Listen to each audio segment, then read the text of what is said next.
wouldn't never have to fight again because that exhibition shit. Yeah. As me being his little brother, hey, little bro, we finna do 10 rounds, and we both gonna get 100+ million for it. Right. And we ain't never got to box again. Well, right. well. I already been getting these back, but now it's time for you to get your just due. Right.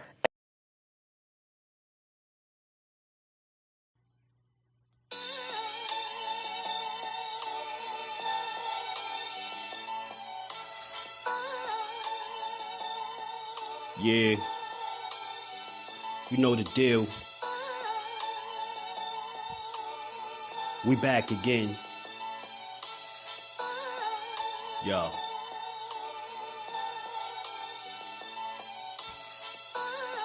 A round of applause for Jersey's finest. A lot of content creators not worthy, but they minus. They get offended and start singing like the whiners. Talking like they tough, but it's only screaming and whining. My homie JusDueBoxing is the cat you don't come to. Your squad get run through. By the time you come to, you duck food. You suckers talk tough on the internet, revealing all your threats. Now we got you trapped in the net. JusDueBoxing be on this grind, y'all better hustle up. You deadlifted 90 pounds, we doing muscle ups. There's really no comparison. His voice sound like a derringer. Throwing a towel, it's just embarrassing. My dog Just very philosophical and psychological, and he mixed it all with good boxing news. These YouTubers feel like Bishop, I guess they got the juice, but it's lonely at the top. To Just it feel like child abuse. Be respectful, he don't wanna talk wild and loose. If you can't relate, you get dismissed like a mild dispute. These weird cats would tell lies, then they hide the truth. Why beyond views? You lose your life when you collide with dude. It's JusDueBoxing. All you cowards quit jocking. Kirk is official with no other options. Yeah, yo.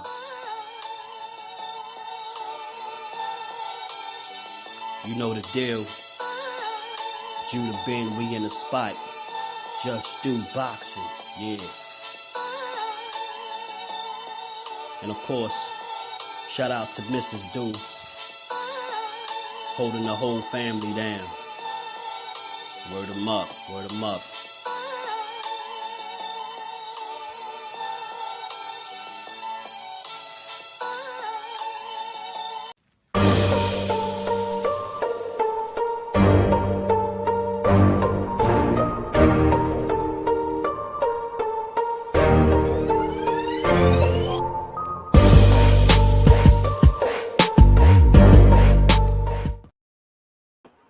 What's good? What's good? Salute to the family. We are back again on this good Tuesday.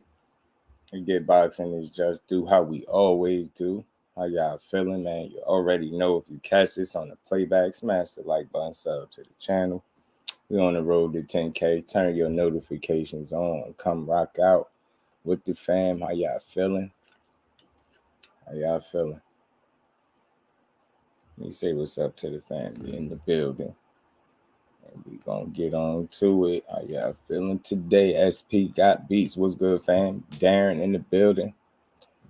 No apologies necessary, man. No apologies. Over here, all perspectives and opinions are welcome.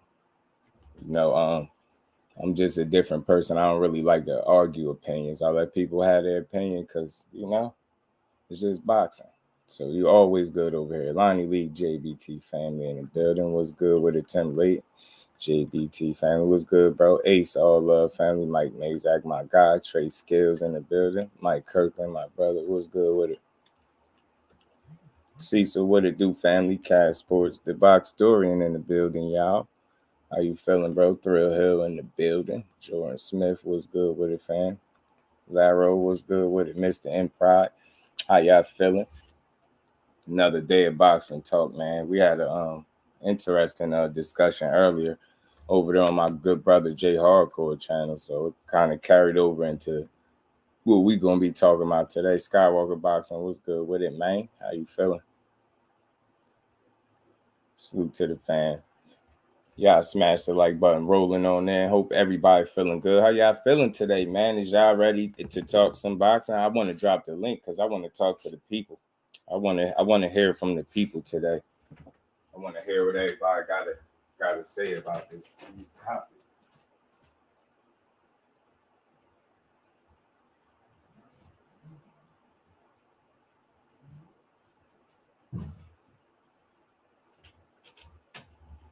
I don't know how everybody feeling today, man. All things was good, bro. How you feeling?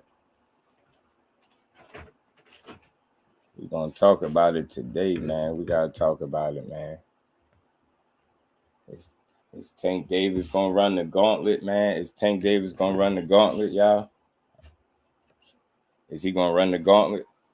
Is he gonna run a clean sweep? He gonna run a clean sweep and run through this 6-7 fight deal? Stephen A has some things to say about Tank. He gave him, a lot of people been giving him his flowers. It's refreshing now that people deciding to give him his flowers, but they only saying what we've been knew about it. You know what I mean? Don Roy was good with it. Stephen A accused Tank of ducking Shakur. He ain't ducking Shakur, but we had a conversation about that earlier, and I'd be wanting to provide some balance. Like I don't care who people think gonna win. You pick who you think gonna win. There's nothing wrong with that. But when you make it seem like there's no chance that a guy could get beat, that's where I draw the line. I'm like, nah, nobody's unbeatable. Everybody is flawed. Everybody makes mistakes. It's all about that night. It's all about how you perform on that night. So I really I was hearing a lot of different takes, man. People was, some people said Shakur don't deserve a Tank fight. Got to talk about that because I don't think that make a lot of sense. I think people be making some poor arguments for a fighter that don't need you to make no arguments for him.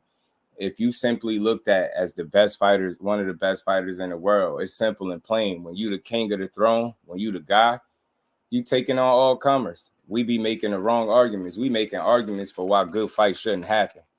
Good fights shouldn't happen based on bad performances, right? So we're going to talk about that because I think people kind of put their foot in their mouth with that.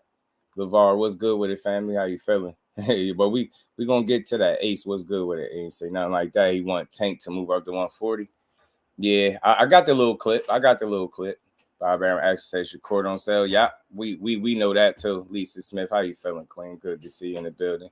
But if we being honest, Don, I mean, it's a broad statement when you say don't sell. I mean, what you mean? Like, are you trying to say that the man has a problem selling tickets? And Bob Arum, all you gotta do when people say stuff like that, just go do your homework. That's all. If you want to know whether or not he sells, sometimes you just can't take people's word for it. You got to really go do your own homework. So when you go do your own homework, you'll come up with something different than what Bob Arum's saying. So, for example, right, being that you brought that up, for example, right, salute to my good brother LetsBuild.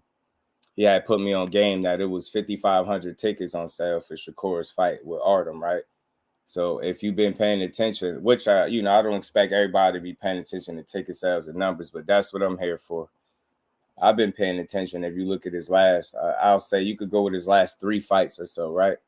They all sell well over 10,000 tickets. So if you slice that in half to about 5,500, like I said before in a different stream, you already devaluing the guy on the way out the door. It's common sense. It's nothing to debate. It's nothing to think about. It's you have the numbers in front of you that suggest that he has no problem selling well over 10,000 tickets. Why would you slice that in half and then come out? Think about the time in which he's trying to say he don't sell. It's at a time where you cut the ticket sales in half. So it's like you cut that opportunity in half. You selling them short and then coming out making statements saying he don't sell. And people are going to back that because they already see him in a negative light. They're not going to do no homework. They're going to just come in here. They're going to be like, well, Bob Arum said, I know what he said, but I also know what he's doing. And I get it, man. It's classic, top rank 101, if you really want to be honest. Yeah, he's going to beat Artem up. Gianni was good with it. Night Rider, my guy, was good with it, fam. Salute to everybody in the building. It's always a nice build with me, man. It's never a personal conversation. Everybody can think and feel how they want when we have these builds. Malaza was good with it. Reef was good. Our father is Shakur's promoter. Maybe he need to do his job better. You know how he do. You know what he doing. You get what I'm saying? Is he a pay-per-view star? Hell no. But moving like this, you'll never get there, right? When you devaluing your guy on the way out the door. So I think a lot of what's going on now is because they don't know if he's signing back, if he ran up with Top Rank. So they're not going to do him no favors out the door, just in case he do slide and go elsewhere. Like, you know what it is. It's unfortunate, but that's just what they do. These promoters ain't shit. And they'll do that to their best talents. You know what I'm saying? Nah, man, look, Don Royal. Look at it this way, fam. Look at it this way. If you ever heard Keyshawn Davis talk, yo, he just be having fun with this stuff. So a lot of what he say, and people be taking that stuff personal, that dude legit just be having fun with it. You get what I'm saying? People be mad at him for no reason. Like, he be having fun. He young, he talented, he's successful, he winning. He's smarter than what people think. Yo, he's just enjoying the ride right now. You know what I'm saying? That's what he talking shit, but I do hear that he one of the hardest workers in boxing, like a young fighter. I hear he put that work in. So I said this before, and I got to get him on here. I'm going to try to get him on here, man. The dude confidence is based on, like, the work that he's putting in. You get what I'm saying? I think the fact that he's in there being able to spar with the 3-division champion like Shakur, 2-time undisputed champion like Bud Crawford, I think that's where he draw a lot of his confidence from. It's only right? It's based on, and I know people going to say, well, that's practice, that's sparring, but it's still work that's being put in. And I think that, attributes to his confidence that he has. Dodge J was good with it. Magic Shakur was losing like Loma. Top-ranked treatment would have been that much worse. Man, I'm telling you, crazy if he was getting his ass beat, right, Jordan? Maybe he got to lose and stuff like that, and so they could start respecting him. X was good with it, fam. How you feeling? Surf was good with it, bro. How you feeling? Salute to the UK. I like Keyshawn Davis and Calvin. Me too, Mike Rhyme. How you doing, bro? Man, my condolences as well, too. I seen you in the chat, man. Peace and blessings to you, bro. Hope all is well with you. Keyshawn, one of my favorite young talents. Yeah, man, he's a good young talent. KO was good with it, bro. KO, you always cooking, man. I couldn't catch the rest of your video back, but you had a good one, and it kind of aligns with what I'm talking about today. My bad, y'all. What's the best fight? I'm dropping shit. What's the best fight for Tank Davis moving forward? What's the best fight moving forward? We're going to talk about it, man. It's a lot of stuff to build on. We going to build on it, though. We're going to talk about it. But hold on. Before we get to that, because we're going to be on that for a while. We're going to be on that for a little bit. Yeah, man. Real quick, man. Y'all already hearing about this Sandor Martin purse bid situation. Sandor Martin, he said some stuff on his Instagram a minute ago. Say he preparing for the fight of his life or something like that. So he all in. He all in with fighting Devin Haney next. So my question is, I wonder what Devin Haney gonna do. You know what I mean? Is he gonna do it? Is he gonna do what Eddie Hearn said? Is he gonna drop the belt, or is he gonna? He said he ain't doing that. So I'm guessing he ain't got. I don't see how he gonna wiggle his way out of fighting this dude right now. Best fights, Loma, Shakur, in any order for the next two. That's why I rock with you, man. That's why I rock with you, man. Because sometimes I be needing you be in the building for this stuff. Because as much as you rock with your guy, you still got a logical approach, man. A fair assessment. I like it. You know what I mean? But we're going to talk about it. And I agree 100%. It's no real order for me. I don't care. Whichever, because they both good fights, right? But I think for me, Dad going back to free TV. Yeah, ain't got no choice with this one. You gotta fight this man. Y'all stupid. Yo. Devin gotta fight Sandor Martin. So yeah, I mean, look, that's what it's looking like. You know what I'm saying? Purse biz one. What was it? It's gonna be, I think, a 70-30. What they say? Hold on. Dub just put something in my inbox. I gotta go back to it. I don't want to be wrong. Let me read exactly what he sent to me. He always sending information. That's why I always tell y'all to tap into him. Said Top Rank won the rights for Haney versus Martin, $2.4 million, 70-30 split of 90%. And then he said the last 10% will be held in escrow for the winner. So again, I don't see how he kind of get his way up out of that. I guess he got to fight him. I think Sandor Martin is a good get back fight. You get what I'm saying? He a boxer. He don't got a ton of power. It allow you to be able to kind of test and see where you at. I don't think it would be wise for him to jump right back in there with somebody that's slugging and punching hard, right?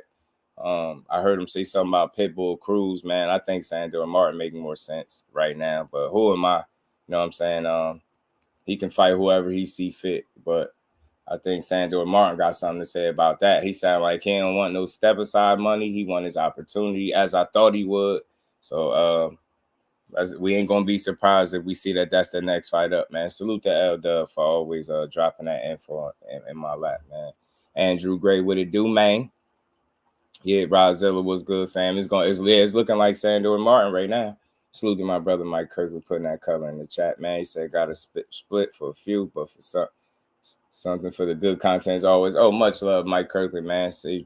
Be safe out there, man. Appreciate the support as always. And we ain't never got a box again. Well, Right. well. I already been getting these bet, but now it's time for you to get your just do. Yes, sir, man. Appreciate you, bro. Top rank, the only one who's been. Yeah. To add to that, yes, as well, Rozilla, it was the only one to bid on the fight. So that just lets you know people not really interested in that fight. I mean, that's what it sounded like to me. And I get it. I mean, Dad probably ain't really interested in that fight, but I think this is an obligation that he got to get out the way. You know what I'm saying? I don't see how he'd get around it this time with Sandor Martin actively pursuing him and wanting this fight and his opportunity of a lifetime. So how would he call it? Fight of his life or something like that. So he ain't taking no for an answer. He want this fight. And I still think it's a winnable fight for Dad, but we'll see. Jumping the gun, saying it speaks volumes. I don't think so, bro. It does say something. I mean, it speaks to the fact that nobody's too interested in that fight. Devin about to be Mikey Garcia 2.0. He better hope not. Sandor, am I doing one? Sandor trying to get the get back to unify and a rematch with Tio. That'd be funny. Ricky Williams, my brother, was good with it. Rick Tunnel Vision was good with it. So nobody else bid besides Top Rank. From what I understand, nobody else bid Tunnel Vision but Top Rank. Dropping the belt would be the stupidest thing that we could do. Yeah, he has no market value with the belt based on the first bid. Imagine his value with no belt. Oh man, that's my guy right there. He be on it, and I know he gonna cook on it later. So look, man, I'm just here to support the young man. We just here to talk about what's out there. It's looking like Sandor Martin is on the table, man, and that's what it is. I don't just fight him, get it over with for me. Like, you know what I mean? Just beat him up, get him out the way. You know what I'm saying? Get your get back. You had a tough scrap in your last fight. It's all good. The best of them take L's. You just get. Hey, yo, hold on, man. So while we on this because I was gonna leave this alone. I wasn't gonna bring this up. I wasn't gonna bring this up. I'm trying to figure something out because you. When I seen this post on Sandor Martin page, like L Dub said this to me. I read the translation. He basically saying they won a purse bid or whatever. He prepared for the fight of his life or something like that, right? So naturally, I got to looking, and I'm like, damn. So let me go check and see if Devin Haney may have commented, made any posts, anything like that. Hold on, man. Where is it at? Hold on, y'all. Give me a second.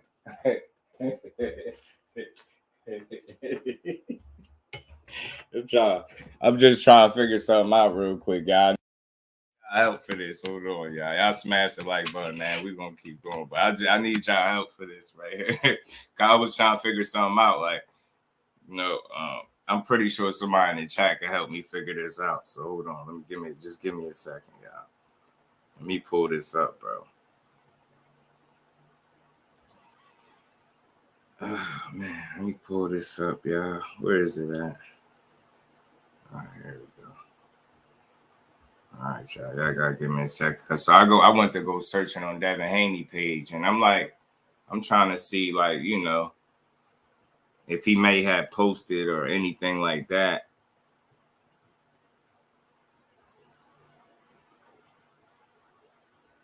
Man, what the hell?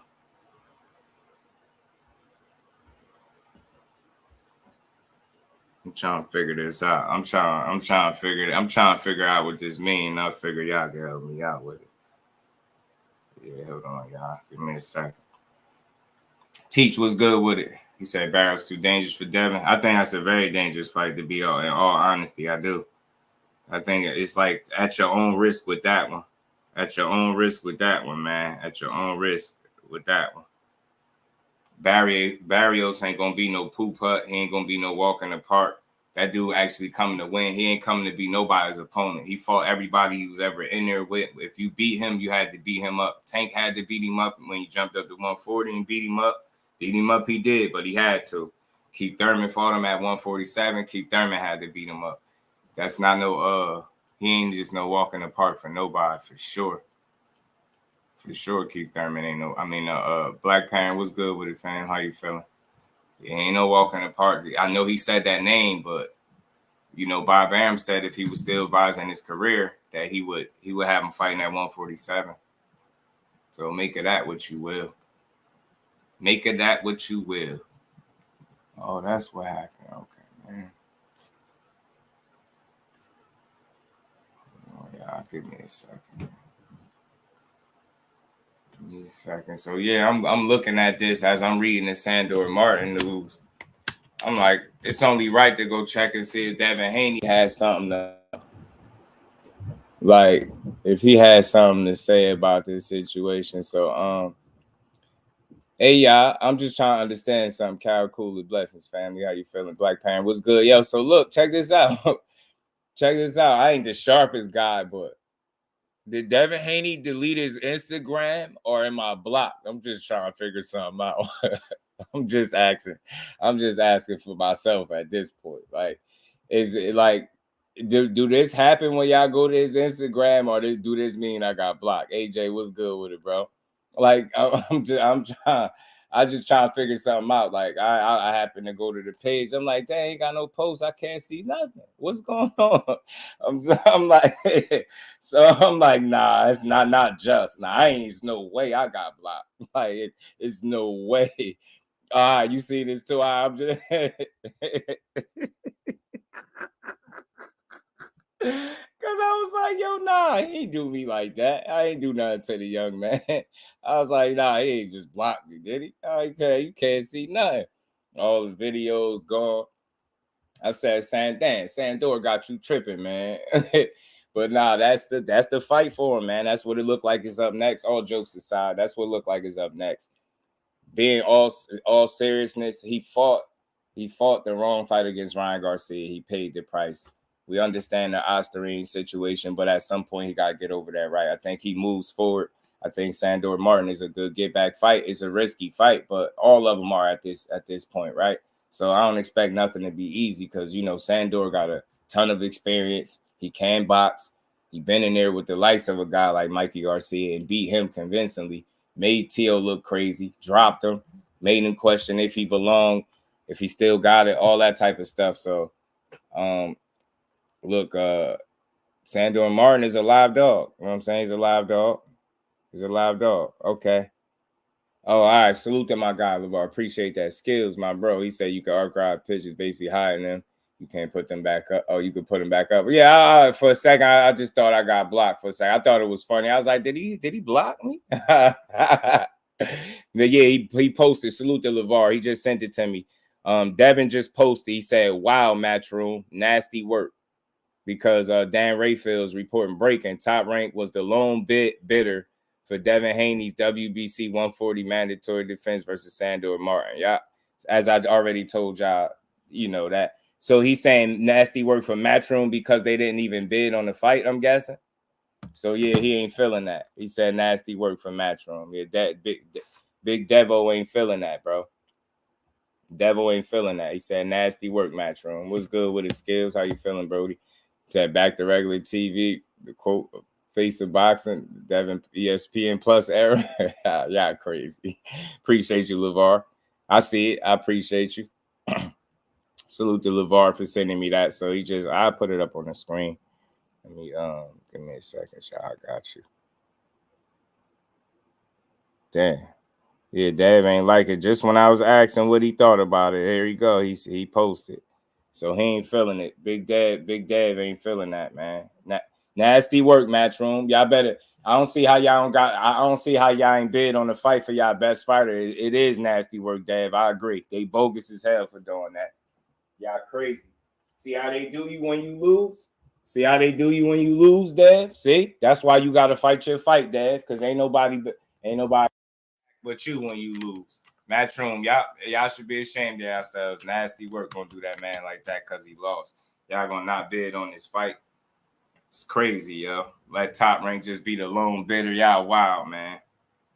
Parrow looking like a pretty good fighter, man. He went through hell against Matias, but he got through it. Parrow might give Devin problems. Parrow can box, bro. Parrow can box, but I still believe in Devin as a boxer. I still believe that he can bounce back, but he just got to be smart with his approach. That's the only reservation I got, not being stupid about it. And, you know, if you know them, they're pretty smart guys. You know, him and his dad is pretty smart as a team. They pretty good at, you know, making the right moves, necessary moves. And I think the same could be said for this situation. You're just going to have to be smart about it. That's all. Losses are part of the game. I'm pretty sure he'll be able to process the loss, and I think it'll motivate him. You know what I mean? I think as long as he's motivated by the loss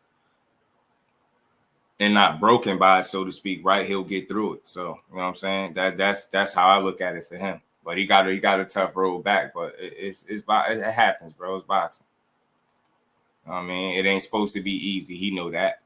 And he tweeted a while back, not too long ago, too. He said he's getting that. He said he's ready to get back in the mix. There you go.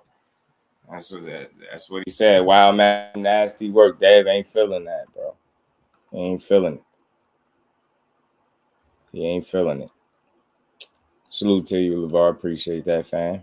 Then to holler at Turkey. Nobody beats dead fair and square. One DR said nobody beats dead fair and square. Look, man, I ain't mad at that. You think Dev would kick ass? You think somebody got to cheat him to beat him? I feel you. You feel like Ryan had to cheat him to beat him? Couldn't do it fair and square? I hear you. What you think about this Sandor fight, though, man? I think it's a good get-back fight for him. I think it makes sense. I'm going to keep saying it. He's a boxer. He's not a puncher. It'd be tit for tat. It'd be a chess match. That's right up Dev alley. Am I tripping, y'all? A chess match ain't right up Dev alley. Now, I get it, Sandor Martin. He actually coming to win, so it shouldn't be an easy chess match, but I do believe he can win. I still believe in the young man. I think he could beat Sandor Martin. I do. I just don't think it'll be easy. But it ain't supposed to be. Because Sandor Martin is one of those guys that you can beat and still not look good against. Remember Teo? You get what I'm saying? So it's sometimes it ain't just winning, it's how you win too, or how you look when you win. So it's one of those where you could, you know, because of this guy being scrappy, his style, he a little unorthodox, a little awkward, Sandor Martin is.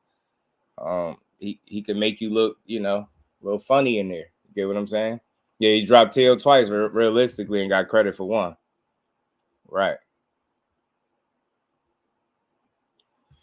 Dropped him twice and got credit for one. Dad made the real face of boxing quit. Yeah, crazy, man. Oh, man. Oh, Dev over here. Damn. Dev said he should have bid himself. He said he had all the belts already. He said he should have bid himself. Damn. And then I see him arguing with a fan. He said he'd beat a fan to death. So they had $20 million for Tank, but they had $2.5 million to keep Devin in the house. Should I cook him or it's too soon? I mean, I could always go for a good meal. I mean, is it gonna be barbecue, KL? I mean, because I love barbecue. Is it gonna be barbecue? I could use some good barbecue, man. I know you from down the way. I know you could, you know. I know you know how to chef up on that grill. You know what I'm saying? Earl Dad, nothing left to prove. Too much premature wear and tear. Why leave all broken up? That's a good point, Scales. Sean Wick, what's good with this will show us the fight with Ryan did.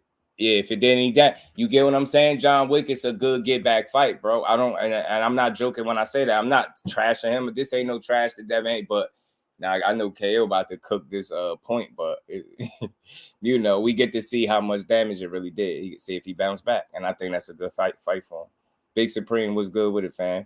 Damn lies keep piling up. Yeah, the 20 mil for Tank, but not the 2.5. Nobody bid it on the fight. It's crazy. Deep for the win, my guy. How you feeling, bro? That's wild.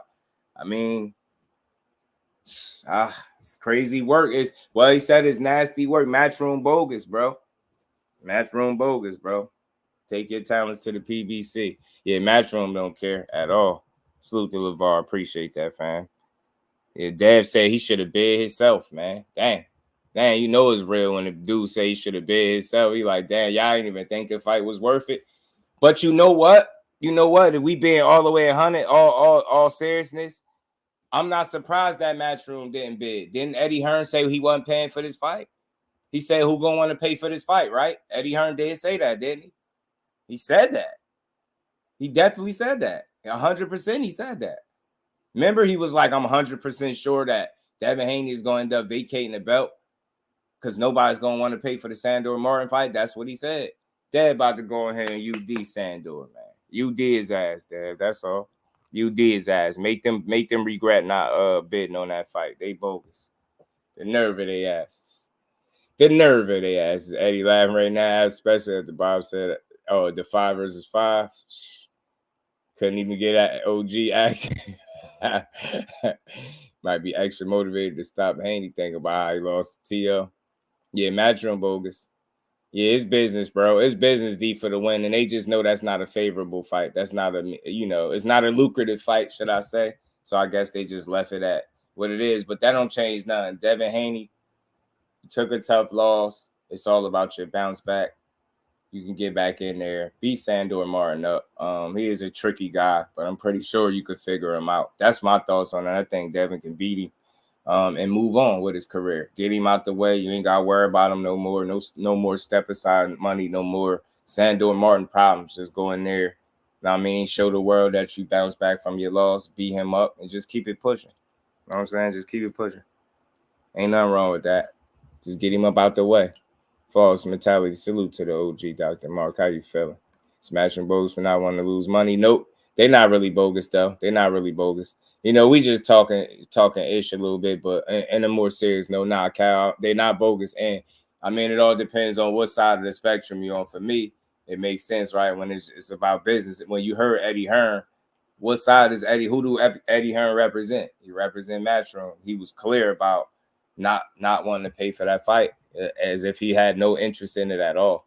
You know what I'm saying? He said it. Remember, like what you see, all you seeing play out is what Eddie Hearn really said. I can't stress that enough. He said nobody's going to want to pay for that fight. And when you see that only top rating bid on it, what does that tell you directly? Nobody really wanted to pay for the fight. Still might be shell shocked. Yeah, it'd be tough. So you wouldn't bid on that fight. Let's be real. Nah, it's tough. It's tough teach because I think it got to go on free TV. But ain't nothing wrong with free TV. You know what I'm saying? It's only wrong if you feel like you can't work your way back to that pay-per-view status.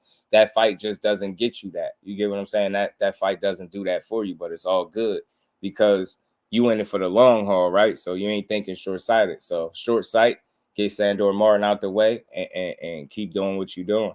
You know what I'm saying? Eddie probably lost money on Dev already. I wonder. I mean, I know I've heard him say, Trey, I know I've heard him say that he's grossly overpaid. I know I've heard him say that. So you make of that what you will, right? He said he's grossly overpaid. So I don't know. You know what I mean? Samaria White, what's good with it, fam? He said Loma is really sad. Shakur can't get Tank or Loma. Yeah, I think it's timing, man. I think Loma should have been in the bag already, but I think Tank is just slightly different situation. I mean, Judah, what's good with it? Judah Vision in the building. BJ33, my guy. What's good, Brody? How you feeling? Sheldon, what's good, fam? I am 600 down at the Saturday. It sound like, man, I ain't losing no more damn money. Man, I ain't losing no more money, goddamn.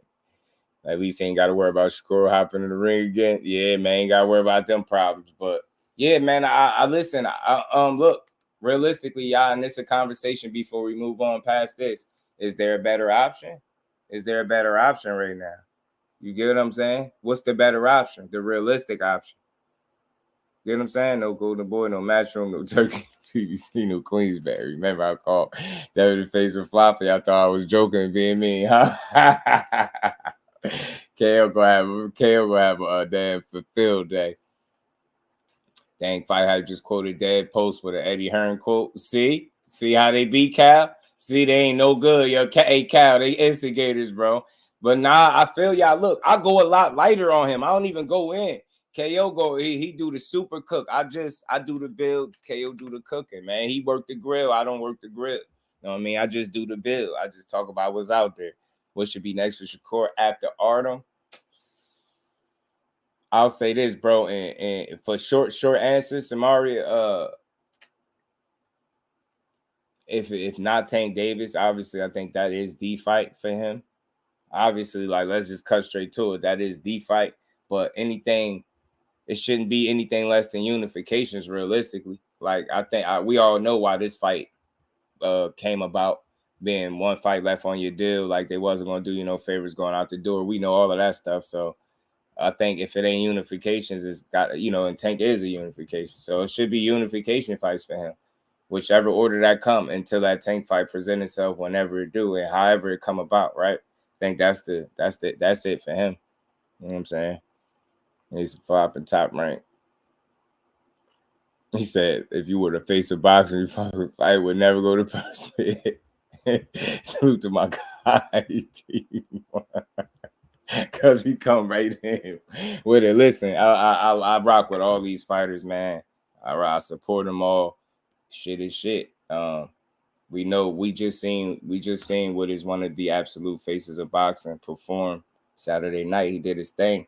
Like, that crowd is something that's crazy. The crowd, the performance, the event, everything. Like, he really the guy. It should be no problem right now saying that. You get what I'm saying? It should be no problem saying that at this point. It's all good to get a man his flowers. Timothy Bradley did it. He was on record calling Tank a POS, right? Even him, he had to give him his flowers. Paulie Malignaggi gave him his flowers. Teddy Atlas gave him his flowers. Stephen A gave him his flowers. Like, the biggest of critics giving this man his flowers. I mean, I think it's just time to just accept that, he's a special talent, and it's okay to say that. It's okay if you still think he'll get beat, but it still don't make him any less special. What he's able to do. Think about it, yo. This small man, this very little guy, commands a lot of attention in boxing, bro. And it can't be ignored. It can't be ignored or denied. You can't deny this. You get what I'm trying to say? You can't deny it. It's all good, bro. Just give him his just due. Keep it pushing. Devin getting that back. Court making more today. Free TV is what y'all saying. Hey, Tay.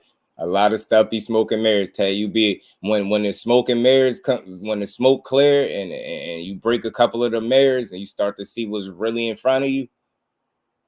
You peel back some of the layers of them false narratives that they be shooting out there. You'll be amazed at what you find. Bad news, says Shakur need to rematch, dude. Look, I'm tired of that. I'm tired of that. Hold on, I got salute the bad news. I'm tired of that though, man. Reef was good, man. Then we gotta go there. Get down where he mad at over the bed. Yeah, he gotta get down where he mad at. Felix, what's good with it, family? How you feeling, bro? Matchroom effed up for real. Nah, I mean, they said it in advance though. They said it. Eddie Hearn said that fight just wasn't appealing, pretty much, right? So you look at it, it's a silver lining to the Sandor Martin fight. He just took a loss. So it's a get back fight. It's all good. Beat him up and just keep it pushing. The hell with what Matchroom did, Top Rank, all of that. You can't control none of that stuff, obviously, right? But you know what you can do?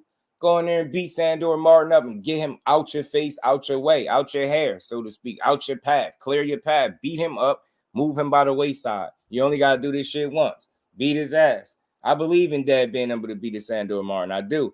But all that fuss about free TV, you got to eat that, bro. That's not a pay-per-view. Who's paying for that? They ain't even want to bid on the shit. There ain't no way it's going to be anything more than a free TV fight. But it's all good because you working your way back to that.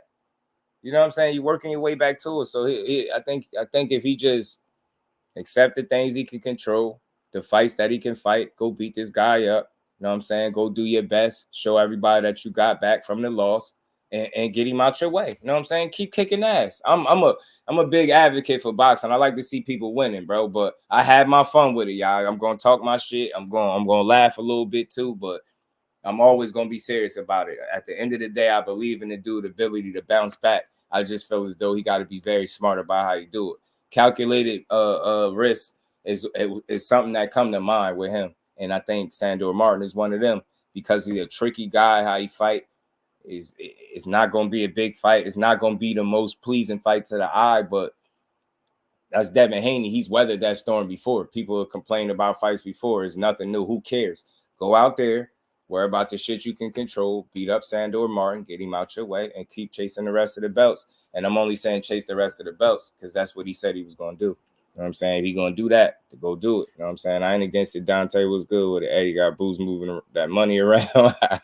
That sounds as good be the hurt Shakur where he do the healthy one. Now, look, check this out. We got to talk about it a little bit. So, look, that's what it is with Devin Haney. Salute to him. I wish him the best on this situation, as always. But I do think Sandor Martin is a fight that he can win. The thing is a win really a win if you don't look good, right? Especially when you set the bar high for yourself and the expectations is high, right? So it's just, you know what I mean, go out there and perform, man. Use Sandor Martin as a springboard to get back to where you was at. Simple and plain. It's a silver lining. It's a different way to look at it, right? Again, we're assuming that it's Sandor because of the situation. You're not vacating your title. You said that. And like KO said, it would make no sense. You will be giving up your only bargaining chip that you do got, which is the title. And you earned it the right way. So no need to give up your title. Just go beat up Sandor Martin and keep it moving. He says Sandor by UD. I really do think he can beat him, though. But only question for me is how do he beat him? And is it a legit win? Like, do we go beat him and beat him impressively? Right? So people get him his just due. Because if he look like Teo, then people gonna question if he's still the same guy since the Ryan Garcia fight. You guys, so again, it's nothing wrong with taking a fight like this when you still got questions to answer because you just took a tough loss. You get what I'm saying? There's absolutely nothing wrong with it. Go beat that guy up, man. Go beat Sandor ass, bro. That's how I'm on it. Go beat that man up. Go see that man. You did. Go beat his ass. And keep it pushing. LaMarcus, my guy. What it do, family? Tears was looking like Earl without getting knocked out. He was in there getting worked over, wasn't he? He was getting worked. But look, man, let's talk about this, man. Let's talk about this because this is a two-part question, man. That's why I did this. That's why I titled my live this way. I like talking about what's the best fight out there for Tank Davis that's available. To me, as long as he's moving closer to the fights that people said he wouldn't take, as long as he's fighting the guys that people said he wouldn't fight, as long as he's fighting the guys that people said are the best in the world, or even the best in the division, either or, I'm cool with that. Whether it's Loma, Shakur, like KO said, I'm with that too. If I had my pick, I'd pick Loma to get out the way for Shakur and beat Loma and then get Tank. But I'm just not. I don't really got no real big pick on it. I just want to see the fights. But in terms of I'm just gonna have a realistic conversation, right? People say Shakur don't deserve a Tank fight, right? He don't deserve a Tank fight because he got in there with De Los Santos. That was a big moment. He had the Reebok deal. He had Floyd, Andre Ward, Terrence Crawford walking him out, X, Y, and Z, and he had that kind of performance. And I hear all of that. But I think we sometimes we get so caught up in how we felt with what we seen that we don't take into account the end result was what he needed at the end of the day was the win. Now, you don't want to make a habit out of that shit, which I don't think he will. I mean, if you look at the body of work, it speak for itself. But for those people that say he don't deserve a Tank fight, you don't make a lot of sense because it's like, all right, now you'll say because he had a bad performance, right? He had a bad performance, with the injury, the MRI. We know all of this stuff, right? So cool. So who did Tank Davis just fight last? He fought Frank Martin, right? Who did Frank Martin fight last? He fought Artem. Am I right? Y'all saying most people, I gave Frank Martin a break like I always do because I don't go too crazy on the fighters. People said Frank Martin struggled against Artem. He had a bad fight against Artem. He didn't look good against Artem. That was his toughest fight. So who did he fight right after Artem? You get what I'm saying? So if the energy wasn't like that for Frank Martin, why is it like that for a more accomplished fighter in Shakur Stevenson? And I'm strictly talking about this ain't no shot at the fighters. This is just shooting down people's terrible logic. If you're telling me a 3-division champion don't deserve a fight with another champion in the same exact division to prove who's the absolute best, then I'm going to call bullshit and I'm going to say it don't make no sense. If Frank Martin could earn a Tank Davis fight coming off a fight with Artem in which he struggled, and we don't even know Artem. You get what I'm saying? Don't tell me Shakur can't have an off night against De Los Santos and get a Tank fight. My thing is, all this, if he's not ready, he ain't ready for this and that. I just don't think at that point he can even pull that card. You have to be ready. You're a title holder. You got to be ready. So whether or not he wins, whether or not, I don't care who y'all picking to win the fight. I'm past that. Our picks going to be our picks. It's all love. But don't tell me what he don't deserve. That's a foolish ass argument when he clearly fought a guy coming off his worst performance, right? His toughest fight. So don't tell me he can't fight him based off that logic, because he got to go rematch De Los Santos to prove he deserves an opportunity at Tank Davis. That shit makes zero sense. I don't care how you slice it, try to explain it. It doesn't make sense. And again, it's not about who you think gonna win. That's different. You can have your opinion. I don't care about who you think gonna win. It just don't make sense to me to say he can't get a fight or don't deserve a fight when you got a way less accomplished fighter. You get what I'm saying? Getting the opportunity and coming off of one of his worst performances over a relatively unknown guy in Artem. That's no slighter shade to Artem. I'm just putting things in perspective. That type of thinking makes no sense. And you already just creating another barrier as to why the fight shouldn't happen. I don't want to hear that. That those dudes should fight because they're top guys. That's it. That's all. Whether or not he'll win, that's a whole nother conversation, right? But when you start saying what he don't deserve, it don't make a lot of sense when you fought guys that were less deserving. So it's not about deserving. It's about what makes sense. So I think what's holding that fight up is the ability for it to make sense and both guys to be free. You know they got to work it out. And fighters got to want the fights, which I think they do.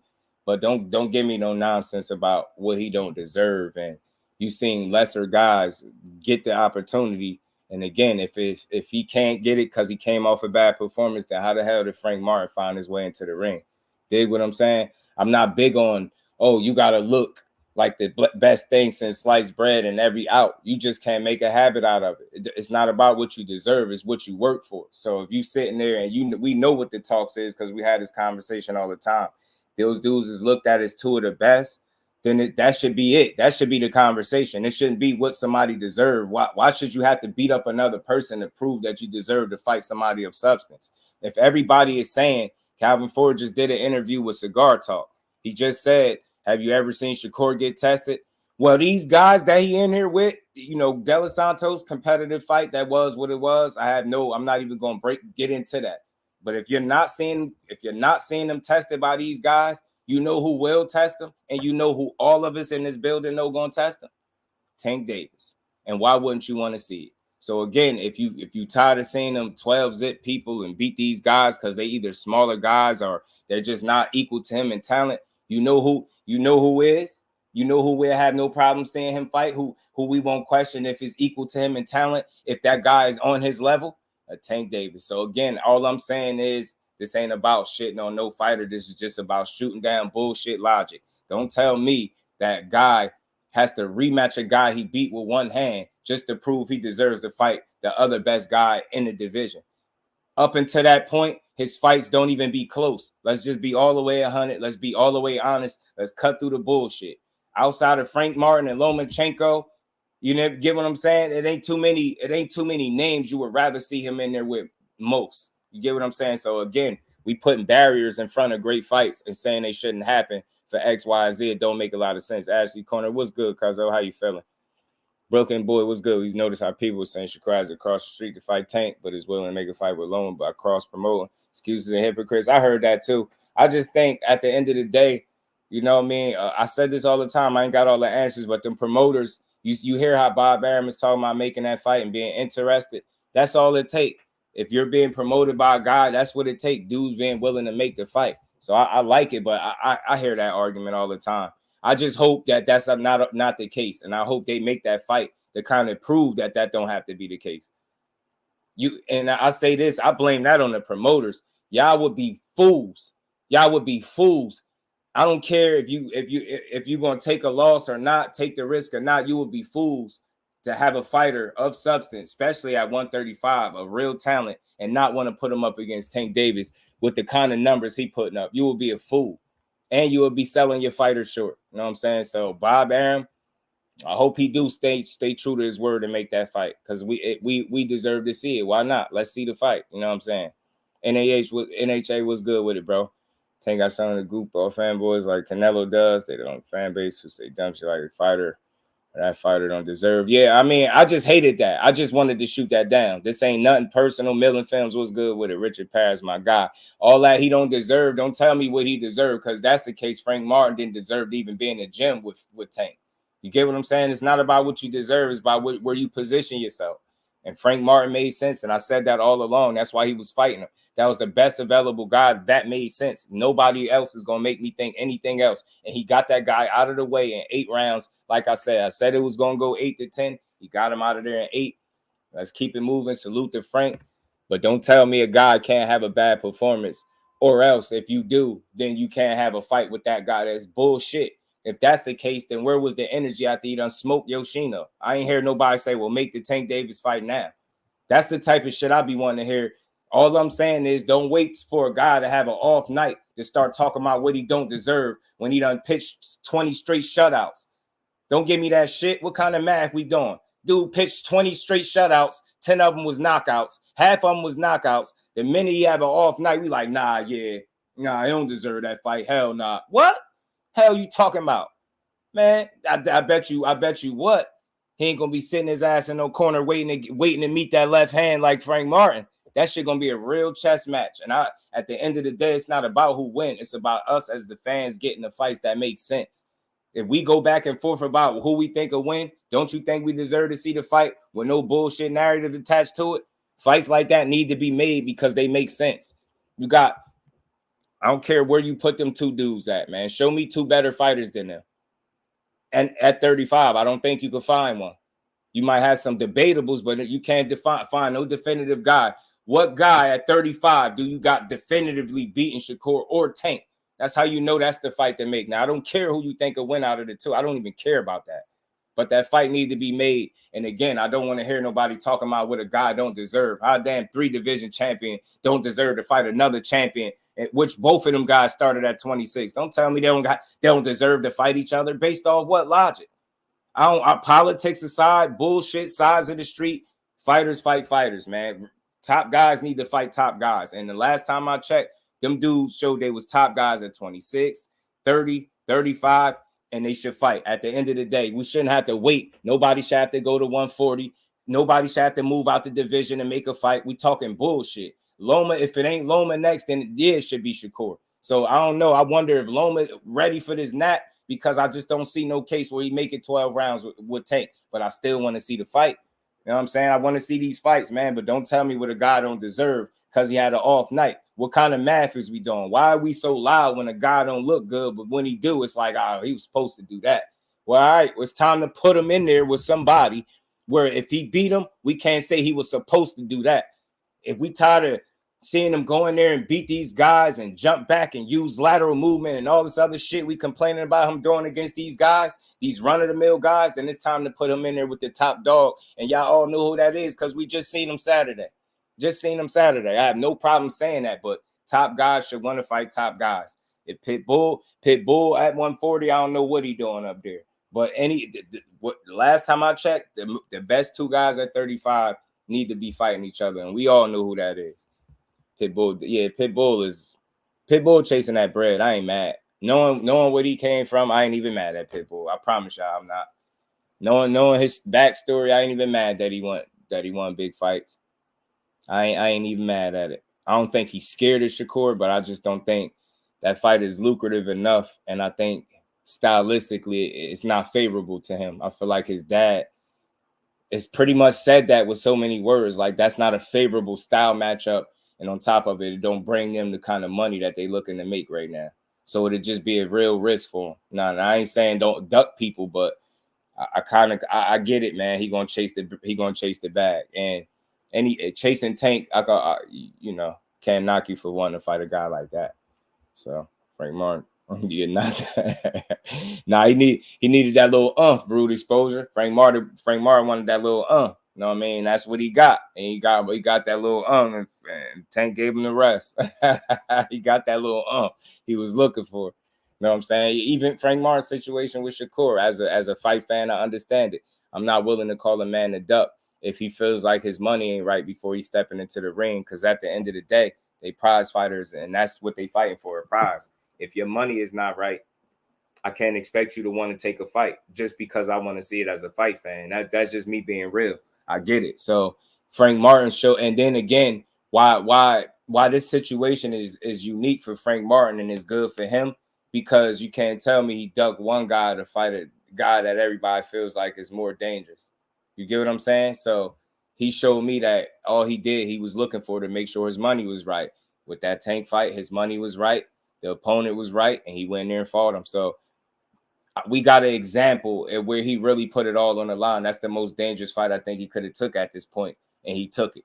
You know what I'm saying? And he went in there and tried to win. So when I see it play out that way, like I'm able to revisit his situation and understand completely. Like it wasn't a matter of ducking, but I think they handled their business right. That's why they got that result. You know what I'm saying? Because he tried to say something about them not telling them about the money. I think that was a lie. You know what I'm saying? So we'll see, man. Salute to everybody in the building. Y'all make sure y'all smash that like button, sub to the channel, man. We're going to keep building. Fight game was good with the fam. Of course, the most competitive fight for Tank right now. I always said that, but listen, we're going to have a real conversation. I understand when people look at De Los Santos, they say, yo, he can't just move like that the whole time against Tank. You won't win rounds. You won't beat him like that. And I agree, but I think he understands that. And my thing is, when people say that, it's like stating the obvious.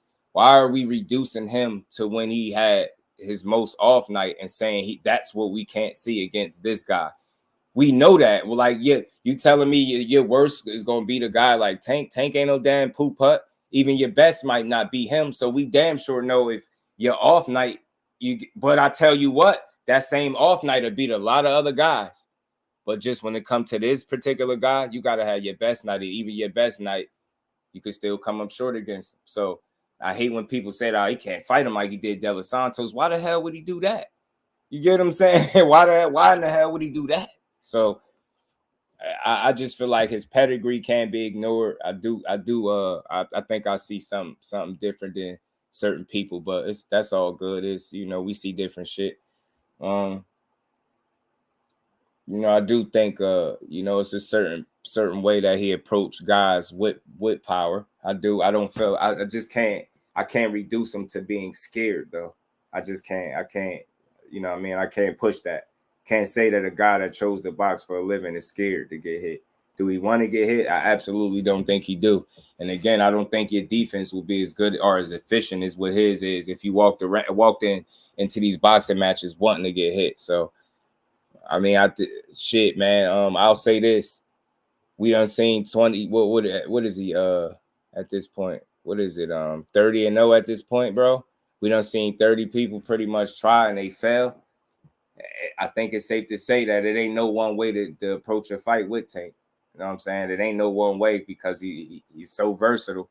But I tell you what, I'm gonna stand strong on what I believe. If it's anybody that's gonna really test him and push him and make him think, I think Shakur is that guy. There's no fight that makes me nervous for Shakur other than Tank. I'm always honest about that. But I'm never going to create a conversation that only says Tank can win this fight. You got me effed up if you think I'm doing that. So both guys got what they do what they do at a high level, bro. And I feel like that'll be a chess match. I just don't think it'll be easy for either guy. You know what I'm saying? I ain't gonna make no pick right now, obviously, until that fight come, to fruition, get a little closer, and it become more of a real thing, and we could be forced to break it down. But I'll say this right off the bat, in short form, not making a pick, but obviously, I'm just gonna state the obvious. If it's a knockout, I obviously favor Tank. If it goes to the decision, I would obviously favor Shakur. I think if he's able to take you the 12-round duration, that's more his speed. That's more his lane.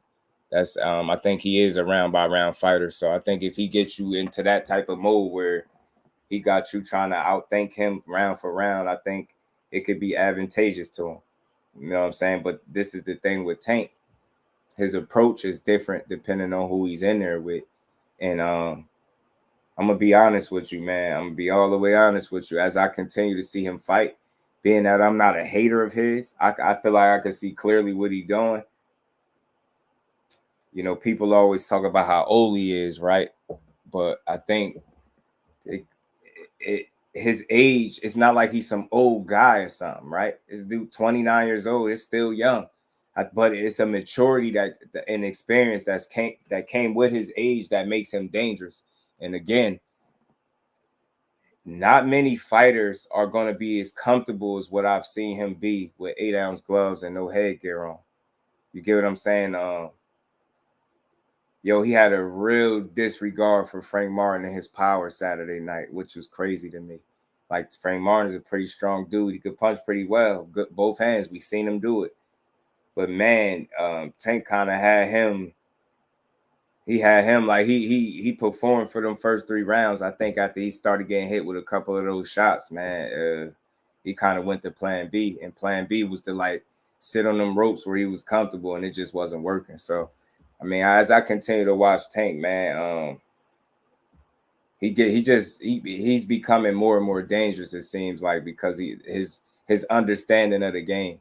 That's what I'm seeing. You get what I'm saying? It's more than just X's and O's. He understands boxing and how to come get you, how to go get you if he needs to set a trap to come get you.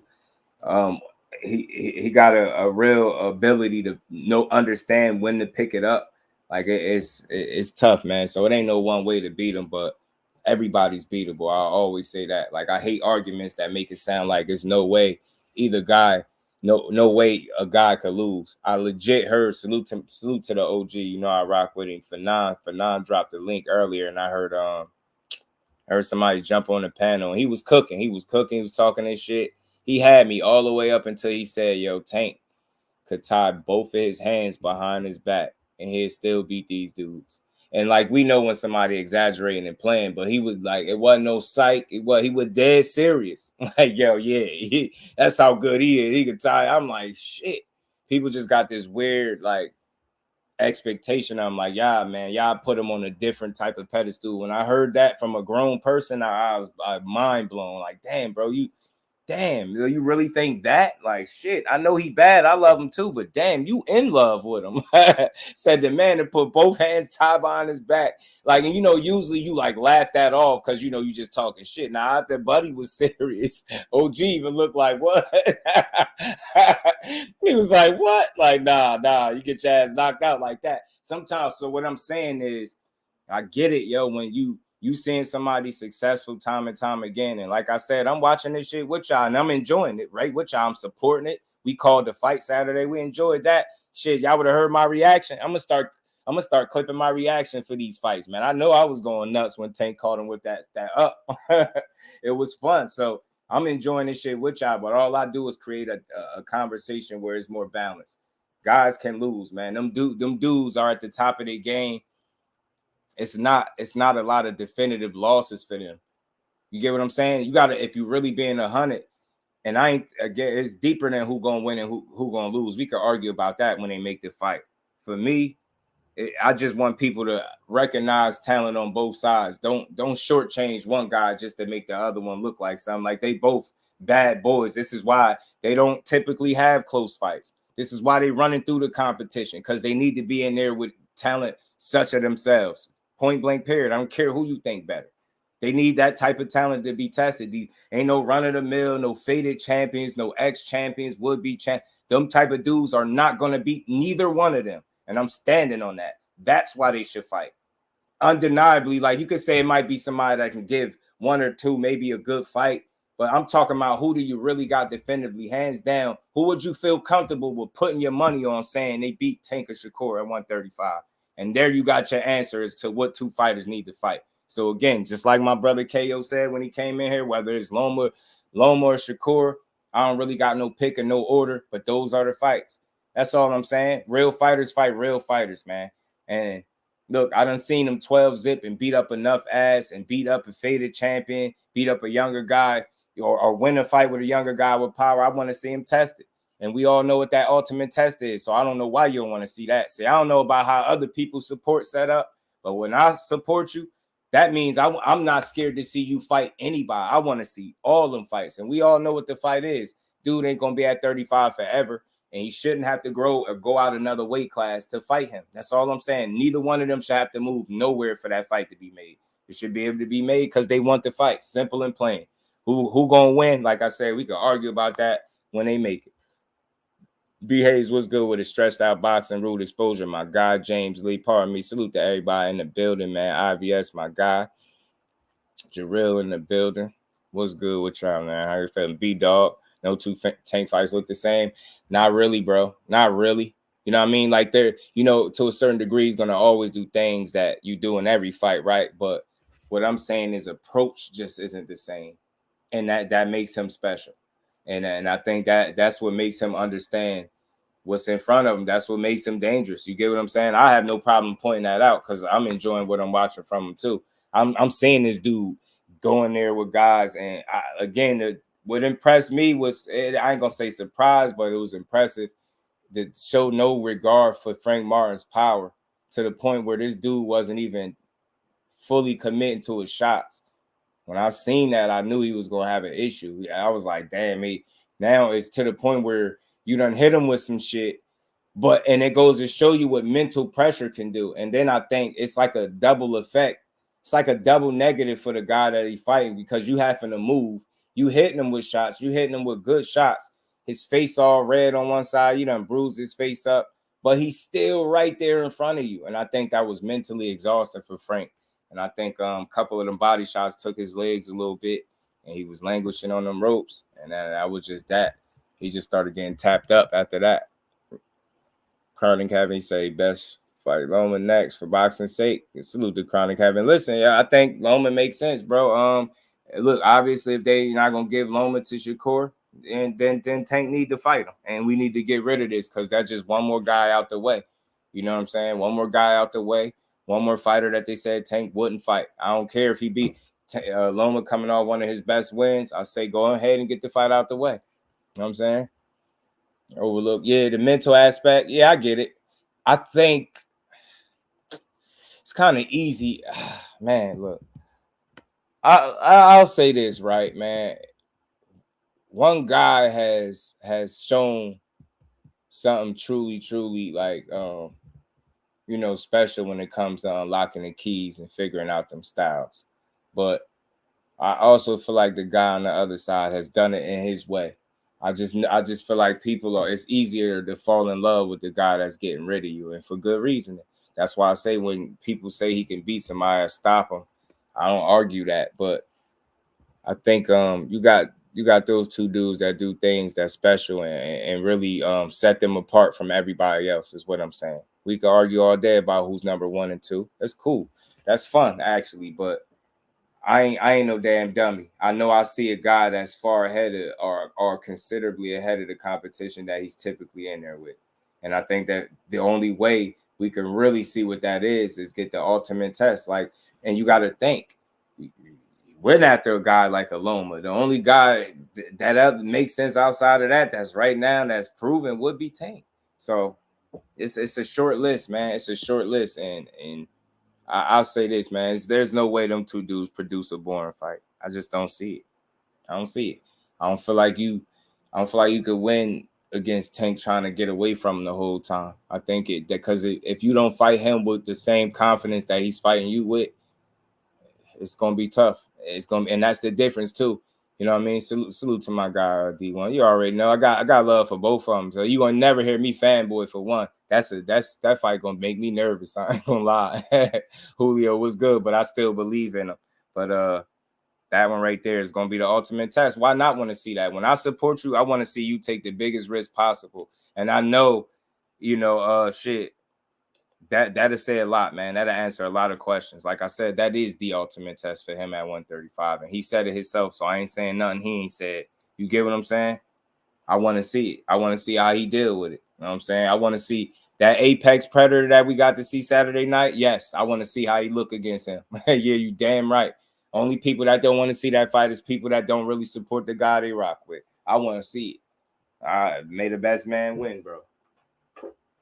May the best man win. But yeah, to that point of people not deserving, that's a poor argument, man. You got too many lesser guys, less proven or deserving guys that he's fought because those was the guys that beat it at the time. So it's no indictment on Tank. It's a bad argument for people that say what a guy don't deserve. Nah, let these fights happen. Don't start creating these weird ass roadblocks. Let him, if he can't deal with what Tank bringing, then that's gonna be on him. But let him see. Let me see. I got to see Rolly getting there with Tank. Don't fucking tell me Shakur don't deserve something. And we got to see Rolly fight him. We got to see crying Ryan, lying right, Oscarine Garcia fight him. And you telling me we don't want to see Shakur get an opportunity? You get what I'm saying? That the deserve shit is just a tricky word. It's not a good word in boxing.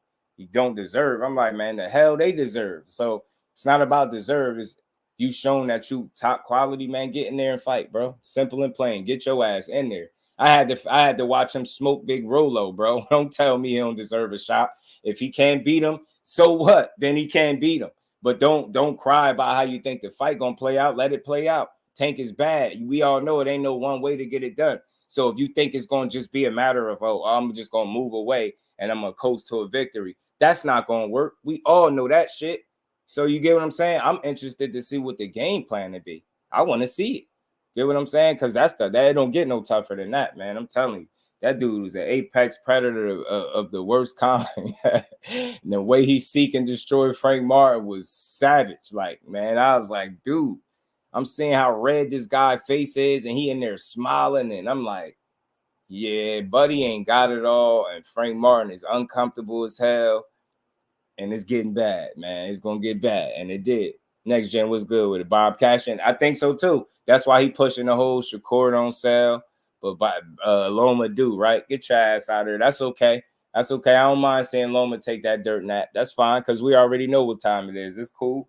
Because after he punched, just like Coach Kenny said, after Tank punched Loma ass up a tree like with the koala bears, they're gonna be asking for Shakur because he's gonna run out of people to beat up, and then it's gonna be them too anyway. Truth be told, that's probably what's gonna happen. That's probably what's gonna happen. Gonna end up beating up other people, and then they're gonna be the last two standing. I wouldn't be fully mad at that, but sooner than later, man. I want to see it at 35. That's what they deserve to fight. Straight damn, yeah, man. It's just it's tough, man. It's tough. I just give him his credit, you know what I'm saying? And again, with him, the more challenges he take is good for boxing and it's good for his career because he get too much of a bad rap for not challenging himself. Too many people be saying he ain't fighting this one or fighting that one. I just can't run with that. That's all bullshit. I can't run with it. I done seen this man start at 126, stop as high as 140, and continue to beat people up. I ain't trying to hear he not challenging himself. That list of people that Tank need to fight at 35 is getting shorter, and he knocking dudes off. So I just want to see him, keep putting up these good fights and events. And it's a simple route to it. If you do Tank and Loma and Shakur and the other guy, was his name, Baranchik, there you go, B-Dog. There you go. It'll be dope. There ain't no way they can't say that can't sell. And again, why don't we want to hear if somebody don't sell when it comes to that shit? Because we know the better of the opponent, the better it's going to be for Tank. The more people I truly think is going to tune in. The more dangerous the opponent, dangerous depending on what words you want to use, the more risky the opponent, the more challenging the opponent is for Tank Davis, I believe the more people want to watch it. So I think people would genuinely be interested in saying it'd be hard to convince me that people don't want to see them two fight. You know what I'm saying? The boxing novice, appreciate the support, fans. Salute, just peace for all who see this. The landscape of 140 has changed. My boy Gary Antoine Russell will be back better. Absolutely, the boxing novice, man. We rocking with him, even in defeat. I think what led to the defeat, without trying to go too deep and make no excuses for him, I just think he needs to remain active to get the best out of what he got going on. I think we just need to see Gary active. That's all. Inactivity kills career. So he definitely be back. He got outpointed. He didn't get embarrassed to me. He didn't get exposed. He just took an L. You know what I mean? He lost to the better man on the night. Fell a little short. And you could get back. That's a loss that you gave fans from because if you a real one, because it wasn't embarrassing. You know what I'm saying? He just lost to a better guy. And we ain't never got a box again. Well, right. well. I already been getting these back, but now it's time for you to get your just do. They're both playing that game of death, Bruce Lee, to get each other. Suffer Shakur is one of the last respectable names. Yop to build his resume. That's why he wanted him, bro. That's why he wanted him next gen. I say, man, you got to blame that on Bob. Pamper Bob, man. Keyshawn Davis, Shakur Stevenson, Andy Cruz. Salute to my guy AJ. Yeah, I think they Rude. I think I don't think I know. They got like why I don't be tripping off the Keyshawn and Shakur fight for one. They had two totally different points in their career right now, right? So it's no real demand for them to fight. And on top of that, it's I think it's still enough talent, right? I do think it's still enough talent, right? And I don't have no issue because I hear the way they came up. You know what I mean? Them dudes look at each other like brothers, so it ain't supposed to be like no fake shit. So I hear it's like, you know, blood wouldn't make them no closer. So I know when it's like that, it's gonna be hard to get up for a guy that you rock with that heavily. But good thing for him that it's a more than enough talent, like I said, for these dudes to mix it up. Salute to my guy, Earl the True Spence. What's good, bro? How you feeling? IBS, he said, listen, 140 is tough. Everybody at 140 can beat each other, it seems. If Tank moved to 140, he'd run into an L too. It'd be a good I like to see. I mean, look, Stephen A. Smith said he'd like to see him up there. I mean, I'll say once he run out of the challenges, then yeah, the sky's the limit. You know what I mean? If you run out of challenges, then yeah, but who knows? Know what I mean? Let me see where this clip at from Stephen Head Smith. The time has come for the world to recognize this is one of the top 5 fighters on the planet. He might be top 3. Who do you want to see him fight next? Shakur Stevenson. My issue with Lomachenko is that I don't know if Lomachenko has the power to stop Gervonta Davis. I want to see him up at the 140-pound limit. Don't make a Ryan Garcia come down to 135. Don't have the hydration clause in there. But I'd also like to see him against a Teofimo Lopez, too. I'd like to see, not Devin Haney, because Devin Haney, even though he's a fabulous boxer, the punch, I don't think he could take a punch from Gervonta Davis. Gervonta Davis, to me, is the #1 attraction in boxing. #1 attraction in boxing. You heard Stephen A. All these dudes had given him his flowers, man. It's refreshing to hear them. People just give him his credit, say what they want to see next from him. Ain't nothing wrong with that, but acknowledging at this current point, man, he doing his thing, man. #1 attraction. The way his fights look, the amount of people that be in those fights, bro. It just, I feel like that only gets better as the opponent get better. And that was for Frank Martin, y'all. That was for Frank Martin. He had all them people out there. That was for Frank Martin. You telling me people, we know what's up with Shakur. We know what's up and what kind of fight that could turn into. You know what I mean? I think when people look at it, again, they look at the De Los Santos fight and they kind of just reducing it to that. Just consider he going to have his best night and Tank going to have his best night. What kind of fight we looking at then? Not looking at him and saying, yeah, he can't have his worst night against Tank. Of course not. Of course not. Absolutely not. But let's just say that these dudes going to have the best training camps they had and get in the ring well prepared. It's no way we don't get us a fight to talk about for years between them two. I don't care, regardless of how it ends. You know what I'm saying? Melon the Queen, peace and blessings to the Queen. How you feeling? God's son, what's good with it? Lance Meyer, what's good, family? How you feeling? Yeah, you know it. Appreciate you stopping through. Salute to my guy, D1. Road to Redemption, what's good with it? Lamarcus, my guy. Rehydration is good for boxing. The rehydration clause. I think it is, Jarrell, because I think it stops people from blowing up to, you know, absurd amounts of weight after the weigh-in. That's why I'm in favor of it. It all depends on how you look at it. Some people think it's put in place to keep people drained or from fully rehydrating, but I think it's not in place for that. If you read, like if you was to really Google it, your phone or ask Siri or something, they'll really tell you what it's in place for. And it's really, by the definition my phone gave me and looking it up, it's pretty much what I'm saying it is. So people are not blowing up to crazy weights after the weigh-in to have a crazy advantage. You know what I'm saying? 13-year-old. I remember about, I want to say Rube, maybe 15 is when I got hip to him. 15. Stressed out boxing, my gosh. Going to have to be on his bike. Unicycle, because Frank was really touching Tank up, bro. You still coming forward. Gotta, I just feel like next gen, there's no one way, man, with that guy. And you know what I'm saying? You gotta be on your A game. That's all. That's it. That's all. Ain't no in between with him. A game or get stopped. A game and you still might get stopped. But you need that A game. Edward was good with Tank Davis' Megatron. He must fight Optimus Prime. I like that. Ain't nothing wrong with that. Rick Thames was good with it. Because he is a monster, true indeed, man. B. Hayes was good with it, fam. He is a monster, true indeed. And you just want to see, you know what I mean? Shit. I always said this, man. When you got a defense that good and you got an offense or as efficient as Tanks, you want to see those two things put together to see what kind of magic it creates. For me, you know what I'm saying? Who don't want to see that? You know what I mean? That's what a Super Bowl look like. You know what I mean? It remind me of a Super Bowl. Sometimes you be getting the best offense with the best defense. Why wouldn't you want to put them two things together? Yeah, I wouldn't mind seeing Shakur fight Frank even at the Tank. You know, some simpletons gonna say he leftovers, but you know, I don't believe in that term leftovers in boxing. I believe you fight who makes sense, and good fighters fight good fighters. Frank Martin is still a good fighter. Still a good fighter. You know what I mean? Tank is a special fighter. Frank Martin is a really good fighter.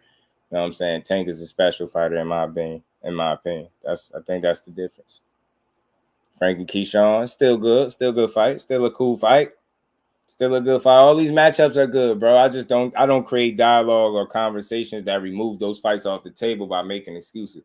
Nah, Keyshawn got to go beat, you know, he got to go fight Tank and then Shakur first. Yeah, then maybe like, what, man? Boxing don't go like that. Jonathan 97, what's good, family? How you feeling, bro? Boxing don't go like that. Yeah, God's self, I still want to see it. Ain't nothing wrong with it. It's a great fight still.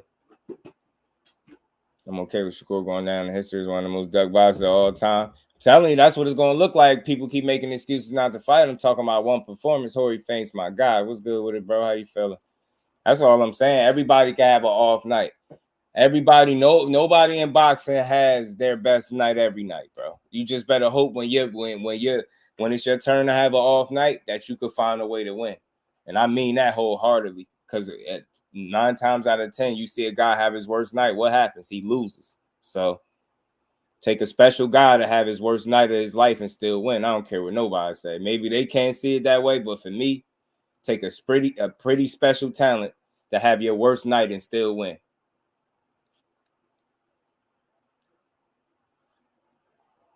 Kid to win that fight can get him close to a title shot. Shit, man, them champions at 135 all need to mix it up, man.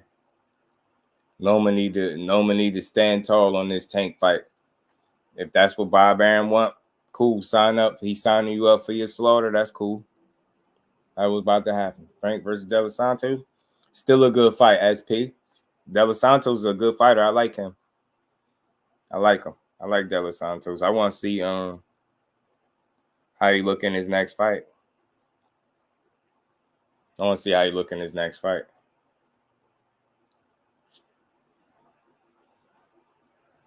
Matchroom, they're not putting a bid on him. I think it's the fight, bro. I think it's the fight that nobody interested in, Zane. Remember Eddie Hearn said, he said he was 100% sure Devin was going to vacate the title because he said nobody's going to want to pay for the Sandor Martin fight.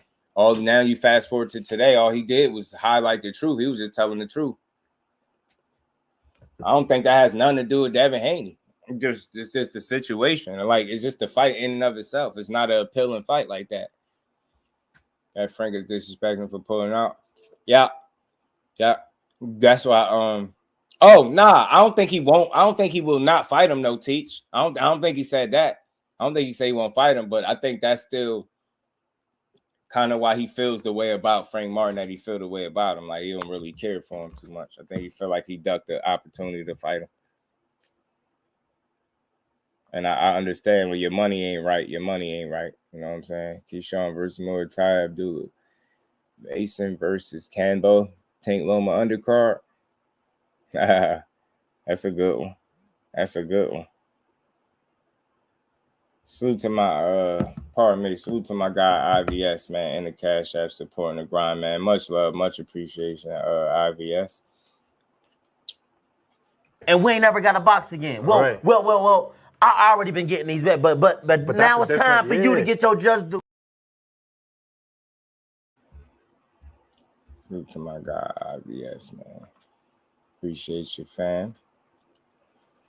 Let's be real. Frank Martin was a cherry picker. Shakur went down the rankings. Tank just picked him. Nah, I don't think Frank Martin is a cherry pick. I think Frank Martin was ranked in the sanctioning bodies. And if you look at the availability of the fighters, it wasn't these names that we'd be asking Tank to fight. These guys wouldn't have been available. You see Shakur got a fight lined up for starters. Loma just fought not too long ago in Cambosis, right? So if you being all the way realistic, nobody else made more sense. You know what I'm saying? In my opinion, anyway. Nobody made sense. Cherry pick is tough to say because, I mean, he's a quality fighter. He just was unproven. So that's the only knock on Frank Martin. You could just say he's unproven, but I would make the point that everybody's in Frank Martin's shoes once upon a time. Everybody's unproven once upon a time, right? So, look, we not sitting here saying that we expected Frank Martin to beat Tank. Samuel, what it do, family? How you feeling? But nonetheless, you fight guys who are willing, credible, and able. That's a good fighter. If you just look at skill set and the things he do well, he made for a good fight. He showed you that with the first 3-4 rounds, he came out strong. He just wasn't able to sustain the pace that he set. He paid the ultimate price, was him getting set up and knocked out. But you live and you learn. I mean, I'm pretty sure he can get better from that. It's better to get knocked out like that than to get punished for 12. You dig what I'm saying? So it's just a learning lesson. We all know what level we feel like Tank is on, but we also know that the list of fighters that we really feel like can give him the right kind of fight is not an extremely long list, especially if we talking about 135. So I think, Frank Martin was a credible guy. Like we're not gonna say he's the best guy because he's still unproven, but still got Shakur there. You got names for him to fight, man. And although he would be the favorite in these fights for good reason, and you still want to see any fight that makes sense. If you're a top guy in a weight class, then you need to fight other top guys. That's the king of the division, as they say, the face of boxing. No argument for me. All fights are on deck. You know what I'm saying? All champions, the Lomas, the Shakurs, Baranchis, everybody could get it. You know what I'm saying? So let's see who we got next. Let's see. Hopefully Loma is in November. You know what I'm saying? Hopefully Loma is in November. I'm just not against good fights. I'm not going to kill a good fight. If they could make it and give us a good fight, then let's see it. You know what I'm saying? Martin was ranked number 5. Right. It's not a cherry pick, bro. It's just not the fight you probably wanted to see the most. Like, let's do a better job of having these real conversations. Let's stop killing these fighters. That's good. Frank Martin, the only knock is unproven. He's an unproven guy. You get what I'm saying? Can he fight? You know what I mean? He got good feet. You know what I mean? Good, solid defense. Responsible defensively. Tank is just special. He's a really good fighter. Tank is a special fighter. That's the separation right there. That's all. You know what I mean? But sometimes really good fighters are able to have special performances on the night. You get what I'm saying? You just never know. Sometimes guys raise their level on the night. You get what I'm saying? Depending on the night, you just never know. That's why you have these fights. So I understand when you look at the fight on paper, you're like, man, Tank should watch this dude or Tank should do this. I get it, but anything could happen. Frank Martin came out gunning. If he was able to sustain what he was putting out, then maybe we having a different conversation. Like maybe he makes it to the actual 10th round instead of 8. I don't know. But, he put up a good fight for as long as it lasts. Like, it's not much I can be mad at. He tried, bro. He gave it his best shot. And he fell short. That one, yeah. Earl Street is Frank fired Derrick James. Yeah, that'd be crazy. Turkey's supposed to be trying to go. Fighters under one umbrella. Yeah. I heard about that. Frank is a good fighter. That's the level. Absolutely, B. Hayes, there's nothing wrong with that. But you do get my point when I say sometimes guys can raise they level on a night. Like, you ever seen a guy that is expected to lose have a great performance, like just raise his level, like he just be in his bag on a night? That stuff happens in boxing. That's why we still see these fights, because you can never be all the way sure. Yeah, there's favorites, but favorites lose all the time. And perfect example, Saturday night, it was 6 upsets. I seen 3 of them. My guy L-Dub told me about another 3. 6 upsets Saturday night. You get what I'm saying? Those are not just like, that's not odds that you just sneeze at. That's 6 fighters, bro. 6 fights that the favorite lost. 6. 2 of them was very, very solid. You get what I'm saying? And Gary, Antoine, and Matias, they both took L's. That's why you love this boxing game. That's all I'm saying. Look at Liam Parrow, for example, right? most people probably had him losing to Matias. But look what he did, though. You see what I'm saying? Look how he did him. He beat his ass, man. He beat Buddy ass in there. I mean, no, he didn't get his ass beat, but he outboxed Matias. Matias said he didn't have a game plan or something like that. So, but you get what I'm saying? He was looking like deadly, like he was gonna mow him down at some point, but he didn't. You get what I'm saying? He didn't.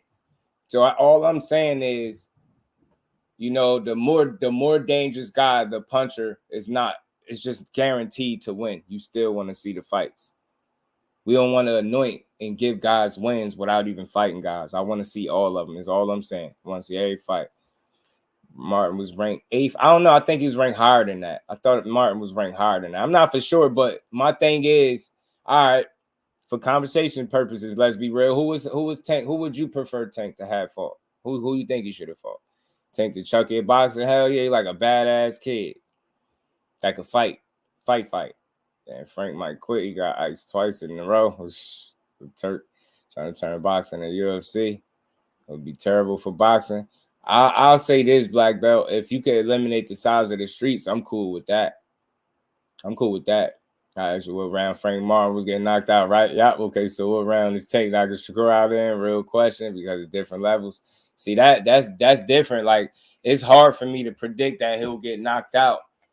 Kind of the same way it's hard for people to predict that fight won't end in a knockout win for Tank. Like, I just can't anoint somebody, you know, like, you got to show me that, because up until this point, it's been very, very hard to hit him and win consistent rounds, definitive rounds against him. So I can't just say automatically somebody to knock him out. But if, you know, I don't know no round, I ain't got no round, but if I could speak to the knockout, I would say maybe a knockout will come late. It'll have to come late, because I think he'll make him really work for it. You know what I'm saying? I don't think he'll be there to just, you know what I'm saying? And I think that's what he know. You got to approach a fight with him different. And it kills me that so many people like are basically eliminating potential avenues or strategies for him to employ to try to win the fight. Now you can't just move with him, or you can't just do this. You can't, bro. You can't just stand in front of Tank either. So as much as people say what you can't just move. You got a better chance in moving than staying still. If you don't believe me, just ask Frank Martin. Just ask Frank Martin. You got a better chance moving in there with him than standing still. You get yourself hurt and smoked. I'm telling you. And it'll be bad.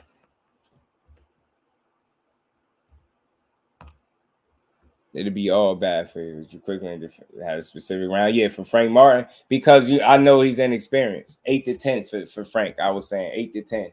Shakur, I haven't seen Frank Martin be as consistent defensively, nowhere near the Shakur, right? You still got people questioning whether or not if Shakur still has a chin, because they haven't seen him crack the right way, right?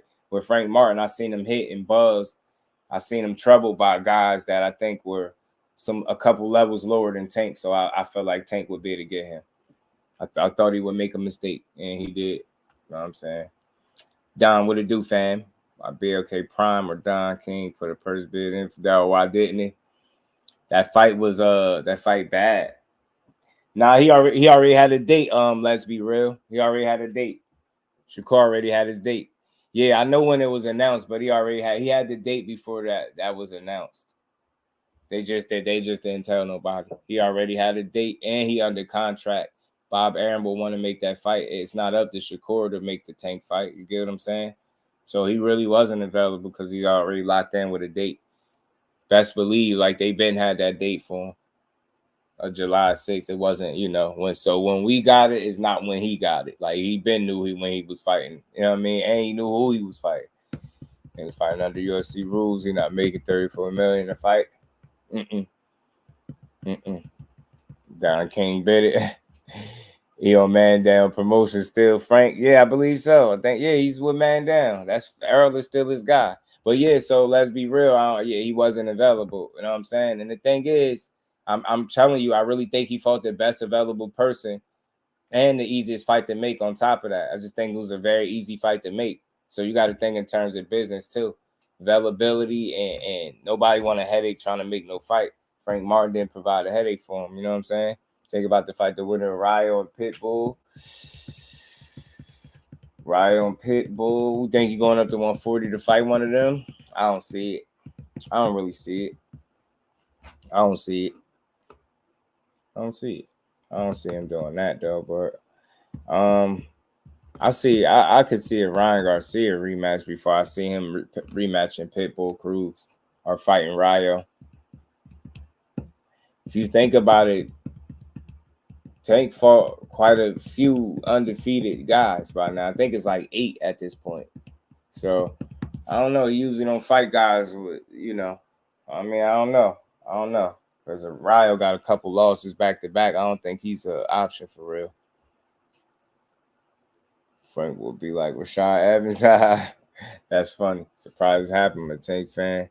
Loma still has high IQ, boxing IQ. Yeah, so you get a split decision. It's possible. Loma, listen, anything is possible. But I just think at this stage and seeing the way Loma approached the fight, like think about it. A lot of people talk about how Shakur approached fights with power punchers. Shit, Loma hardest puncher I think he fought was who? Teo, and he didn't throw punches till like the 7th round. You know what I'm saying? He getting there with Tank. Man, he can't do that. Like, you get what I'm saying? Like, he definitely can't do that. Not throw no punches for 6-7 rounds. Salute to the boxing. I always appreciate the support, fam. Said Frank being Errol's fighter is reason enough for him to be Tank's comeback fight. Many more. No Frank, the Ghost Martin name today and June 14th. Nah, that's a good point. Yeah, they definitely know him. I'm pretty sure he probably got a boost in followers. I wonder. I'm pretty sure he probably got some more people to And we ain't never got to box again. Well. I already been getting these bet, but now it's time for you to get your just do. Salute to boxing. I always appreciate that. Fan said what you think about what I asked. It was Calvin about what he said about Shakur. Oh, he beats everybody he spars. It's crazy. You know what? I can try to ask him that because I'll be over there chopping it up and building with him. I ain't talked to a coach in a little bit. Maybe I could ask him and he say, yeah, he beats everybody he spars. Because sometimes you say stuff without you saying it, because then you spar a Tank. So you're like, so is that Tank included? But I know him. I know he ain't mean that. But yeah, he say some things that create some good dialogue, good conversation. I just think at the end of the day, he's acknowledging that dude, like if he sparred you, he got a chance at beating you. And I believe that too. I do. I don't think it's the end all be all, but I do believe it's the reason he's confident in himself like that. Just Carmel versus Monster at the end. Carmel and Monster, that'd be crazy. Carmel is too young. Carmel a little too young for Monster. But Black Belt to be stylistically, like, it'd be a fun fight. But I had to see Carmel get a lot more season because he way too inexperienced. That'd be a tough out for him, man. For that young man, it'd be way too tough for him, I think.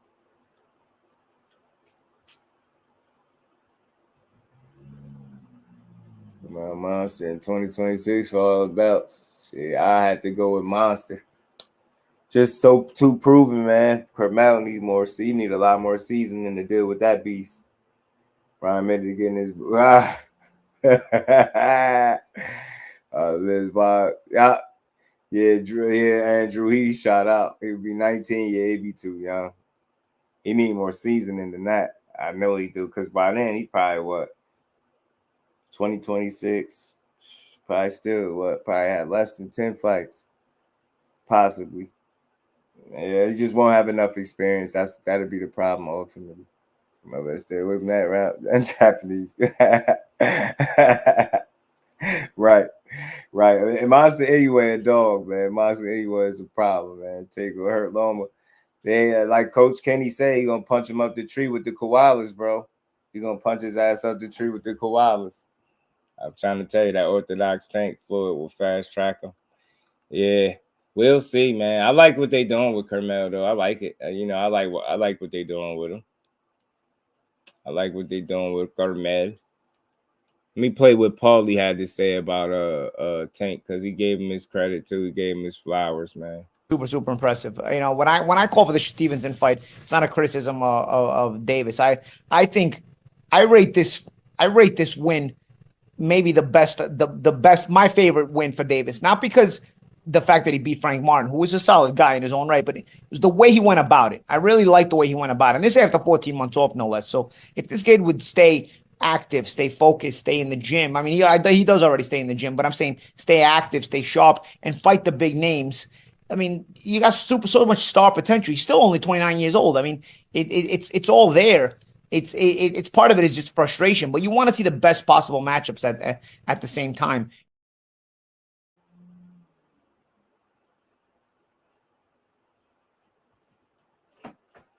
My bad, y'all. It's hot here. The heat is on today. It's hot outside.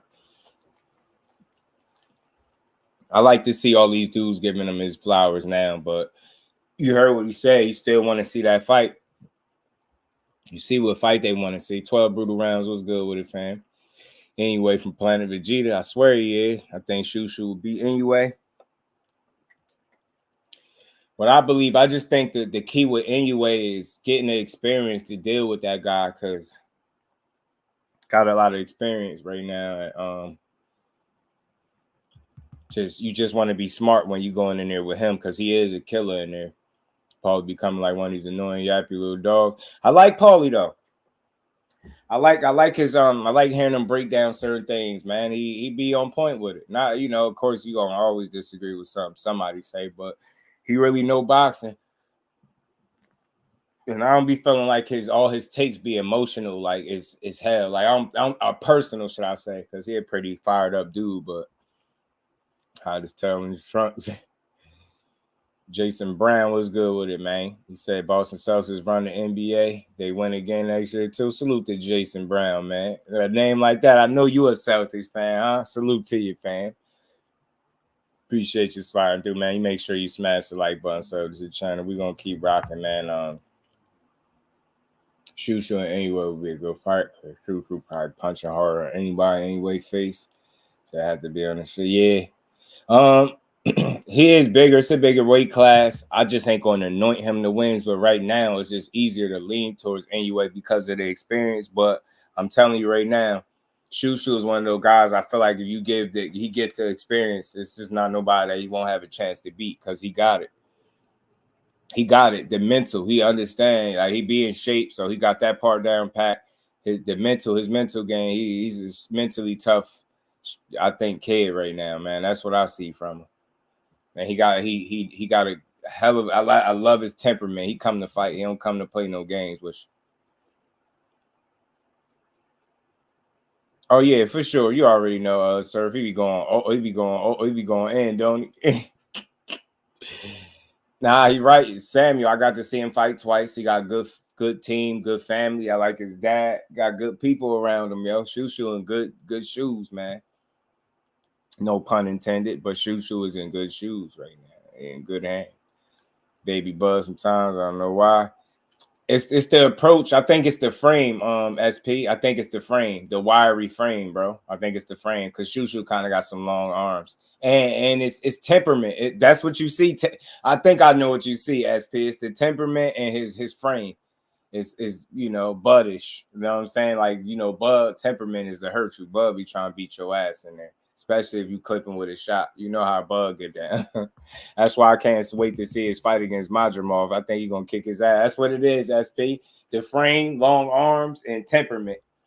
He got that fighter's spirit. Like he want to beat your ass in there. You know it. You know when Shushu in there, he ain't for play. Like he gonna entertain the crowd, but he gonna be like all business about it. You know what I'm saying? I love it. I love his approach, bro. I love his approach, man.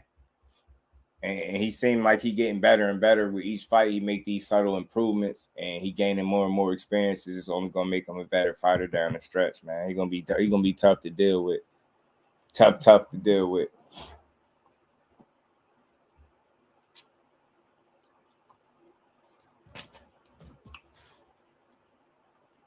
I can see him being the champion real soon.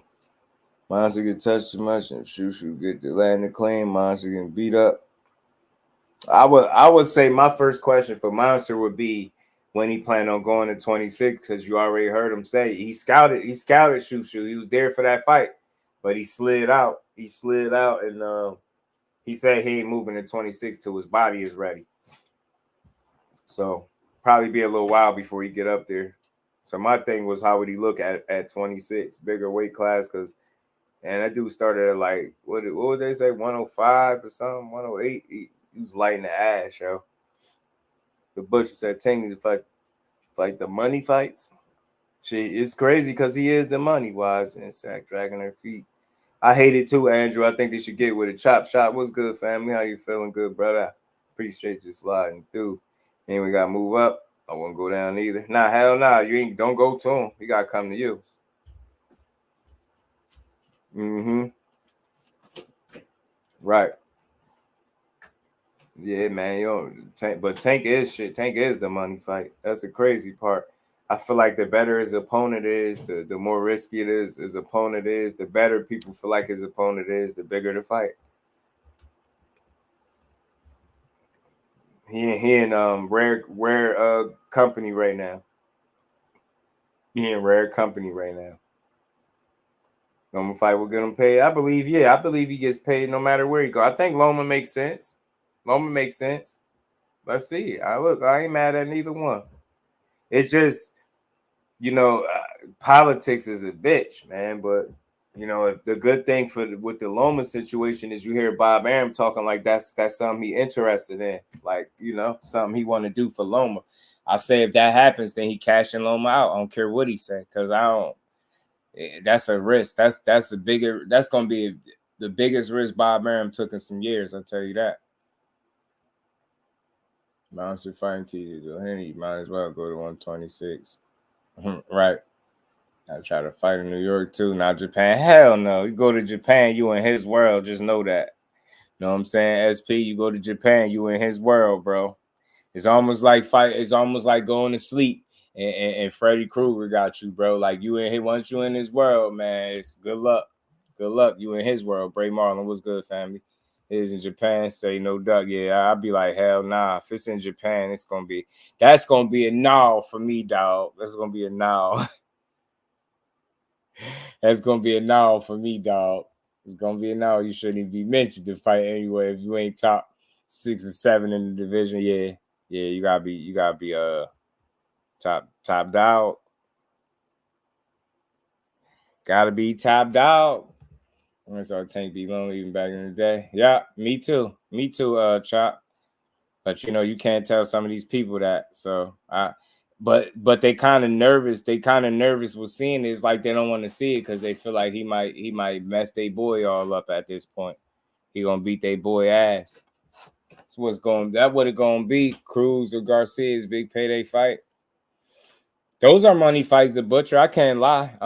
Cruz is becoming a household name. We knocked out Rolly like that. I think his little fandom, his star power continuing to grow for what it is. Ryan Garcia, after beating Devin Haney, I think that fight is very lucrative for him. You heard Tank say that. You heard Tank say he'll fight him. You know what I'm saying? You heard Tank say he'll fight him. He'll fight Ryan again.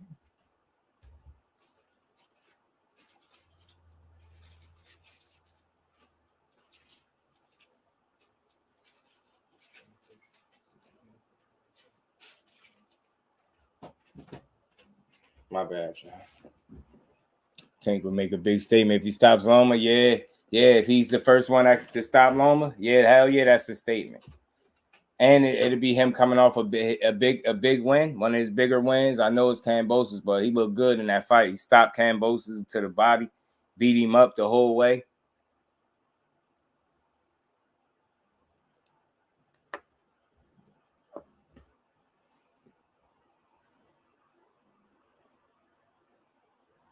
Bob might want to give him his biggest check. I think that's what it is too, Samuel. I think if he's the fight Tank, he gonna cash out. I think he'll cash out. I think that'll be his cash out fight. That'll be his final gamble. Like, it's one of them things where if you win, I think you retire on a high note. If you lose, then you gave it a good shot and you made some good money going out the door. I think it's make or break for Loma. Why I say that, Why I say this is a cash out situation? Because I said before he even talked about this fight being a thing, I was saying if he makes that fight first, if he entertains it, he's trying to get Loma paid. If you heard Loma after he beat Kambosos, he seemed like he was ready to stop after he lost to Devin Haney. He said his father said he think they should just go for another title or something. Let's do it one more time. And he did it. So it seemed like Loma's still fighting for his dad right now. And the question is his heart still in it, or do he want one more crack at a title, unification, or an opportunity to make money? Like I said, it's in a strange way, it's a win-win for him, because if he win, then he beats Tank and he get to retire on a higher note. If he lose, then he retire and on it, on his way out with a big bag, maybe some good money. He said, me personally, I want Devin to go ahead and close that chapter. Well, who, Tank, Bray? With Tank, U.S. money, even if you lose against Tank, it's the biggest payday ever. I'm telling you. Got Tank bag on the table, shining his head like Pulp Fiction. I'm telling you, SP.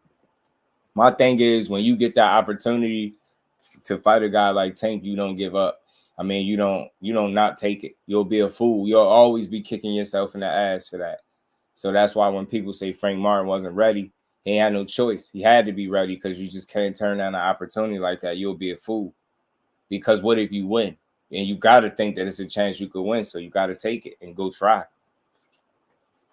Now Street with Loma, and now Tank got the sweet tune up. Yeah, man. They Bob strikes, Rude. Bob strikes, bro.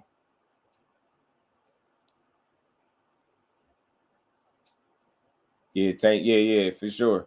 I want to see it too, Bray. Listen, it's a great fight. I just think ultimately Tank stops him. Stephen A said he doesn't think that Haney could take Tank's punch. So, I mean, I just don't think he'll be able to. I don't know, man. After seeing how he dealt with Ryan, I just don't see too many cases where he beat Tank. You couldn't deal with the IQ of Ryan. I don't suspect that you'll deal with the IQ of Tank. That's just me. I could be wrong. I mean, styles make fights. Some people still got Haney winning even after the Ryan loss. They still got him beating Tank. I've seen somebody say it. Mm-hmm. Yeah, he Chop. He participated too much. CJ Rich was good. I picked Frank because I love underdogs. I owe 50 push-ups. Salute to my guy CJ Rich, man. It's all good. Ain't nothing wrong with a good underdog story. Haney can't take a punch. Take punch. You know the crazy thing is, Cuzzo, I don't think that's no indictment on his chin. I just don't think that dude. I just don't think you want him in front of you punching you in your shit. I don't. Again, salute to the fax machine, LetsBuild. Appreciate you always dropping the info. He said, inside. So look, bro, this is why I tell y'all he always do this, drop this information, and I get to tell y'all or show y'all why I call him the fax machine. Bro just asked a while ago why the State Athletic Commission dragging their feet. So there you go, bro. There go the answer to that, a follow-up. Thanks to my guy, L-Dub. Said they'll be making a ruling on Ryan Garcia's situation this week. Salute to him, bro. Salute to you, family. People can't take that punt. Yeah. I was about to. So back to that. I don't think it's no indictment on your chin.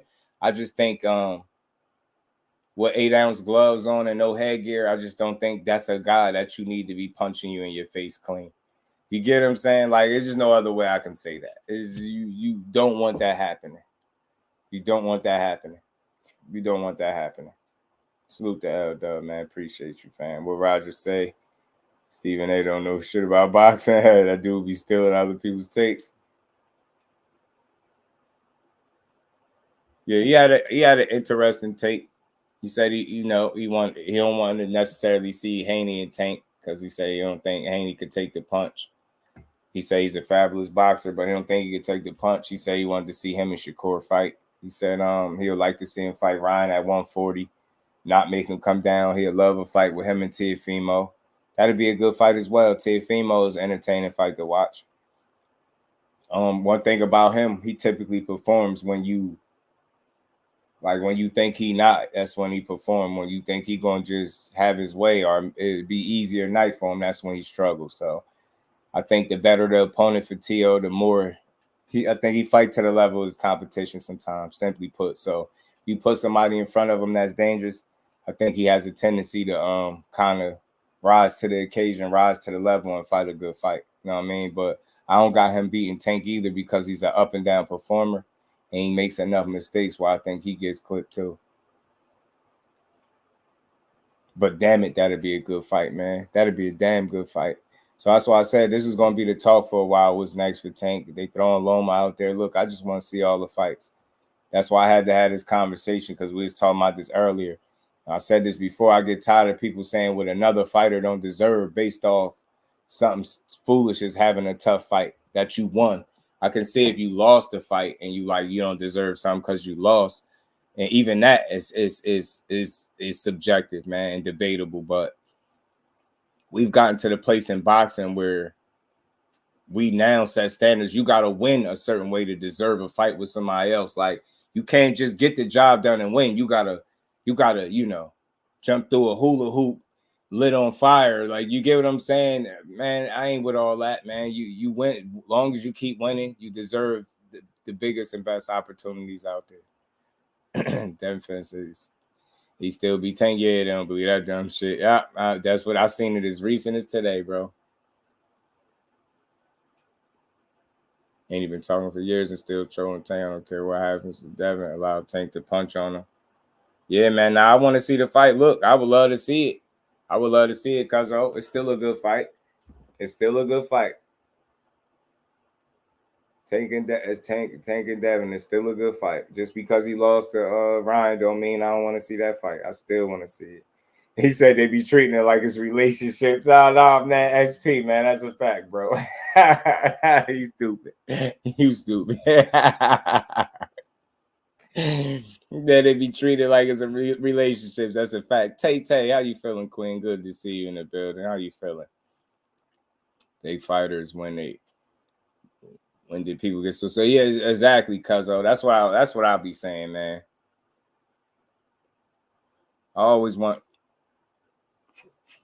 I don't know where people be getting all being so soft. The fans want to see it. Screw it, Stephen A. Smith. Oh, but that he was just saying, like, he felt like, all right, let me play it again. Let me just run it again one more time so y'all can hear what he said. The time has come for the world to recognize this is one of the top 5 fighters on the planet. He might be top 3. Who do you want to see him fight next? Shakur Stevenson. My issue with Lomachenko is that I don't know if Lomachenko has the power to stop Gervonta Davis. I want to see him up at the 140-pound limit. Don't make a Ryan Garcia come down to 135. Don't have the hydration clause in there. But I'd also like to see him against a Teofimo Lopez, too. I'd like to see, not Devin Haney, because Devin Haney, even though he's a fabulous boxer, the punch, I don't think he could take a punch from Gervonta Davis.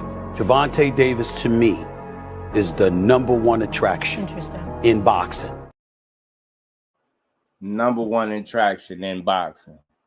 Giving that man his flowers. I have him the 4th best pound-for-pound fighter in the world. That's high. That's up there in the Mount Olympus places.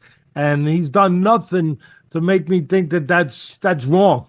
He's if those other guys weren't so special, I might move him up even more.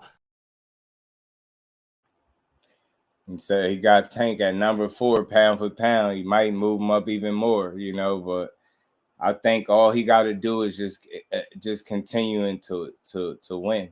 You know what I'm saying? As far as taking his punch, that's no indictment on a guy's chin. I think Tank is just a legit born puncher. It's kind of like Wilder, right? You don't want Wilder being able to land his best shots on you. You don't want him landing that right hand because, how many people do we really be able to see take Wilder's right hand? So it's very similar with Tank's punch. He got it in both hands, but that left is money. You really just don't want that being the punch that connects on your chin when he's planted, with them feet planted. So, it's for me, it's not a matter if you can take a punch. Is it how many of them can you take? You get what I'm saying? Because we understand every punch ain't a knockout blow, right? But how many of those punches can you take before you're ready to wilt under the pressure? And that's real because, Frank Martin didn't get hit a whole lot in the fight, but he got hit enough, and they all counted. It was efficient shots, money shots. He made them joints count, bro, and it got bad. It got bad for him. The thing is, Tank can box too. Yeah, that go get you attitude is serious, bro. If everyone says Shakur deserve the fight, then you can get it. Capone, you a fool. But I'll say this, bro. Again, when I was speaking about if Shakur deserves a fight or not, and why I think it sounds stupid, it's stupid to say he don't deserve it because of how he looked against Edwin when you got Frank Martin. He fought Artem. He didn't look his best against Artem, but he still got a Tank fight, right? Ain't nobody up in arms because we don't go crazy like that. There's no reason to, like, you know, long as you win, I say that's what matter. You get what I'm saying? Yeah, nah, for sure. Is this a good fight? Nah, we be having fun with it, bro. But sometimes some people be dead serious. Like, some people really be like, nah, he don't deserve that fight. Man, if you don't shut your ass up and talking about a 3-division champion don't deserve to fight another champion is crazy. Like, what the hell we be talking about? Deserve. Like, he don't deserve an opportunity, but Rolly do. Like, man, I'll suplex Rolly on his damn head and I can't even wrestle. You know what I'm saying? Talk about somebody who deserves something, man. Rolly got a shot. Ryan got a shot. You know what I mean? So many other got a shot. That's all I'm saying. And, you know, those were valid guys for the right reasons. But you get what I'm saying? If they can get a shot, then so could Core. That's all I'm saying. You know what I'm saying? Good fighters deserve to fight good fighters. Ryan was better than what people thought. I ain't never feel like he ain't deserve a Tank fight. He talked his way there. He was undefeated. He knocked out a bunch of people at the time. Hey, I mean, get in there. Anything could happen. You know what I'm saying? I just love to see good fights, and I don't like to create conversations where we talking about why good fights shouldn't happen. Say you should stick to kickball. Mike crazy. He say basketball. He say kickball. He said, bro don't know none. Bro don't know none. That means they call us about Ninja. Yeah, all that tough talk. You got to have to see Tank eventually. For sure. For sure. That's his favorite thing, Bray. That's his favorite thing. You know that's his favorite. You know that's his favorite thing.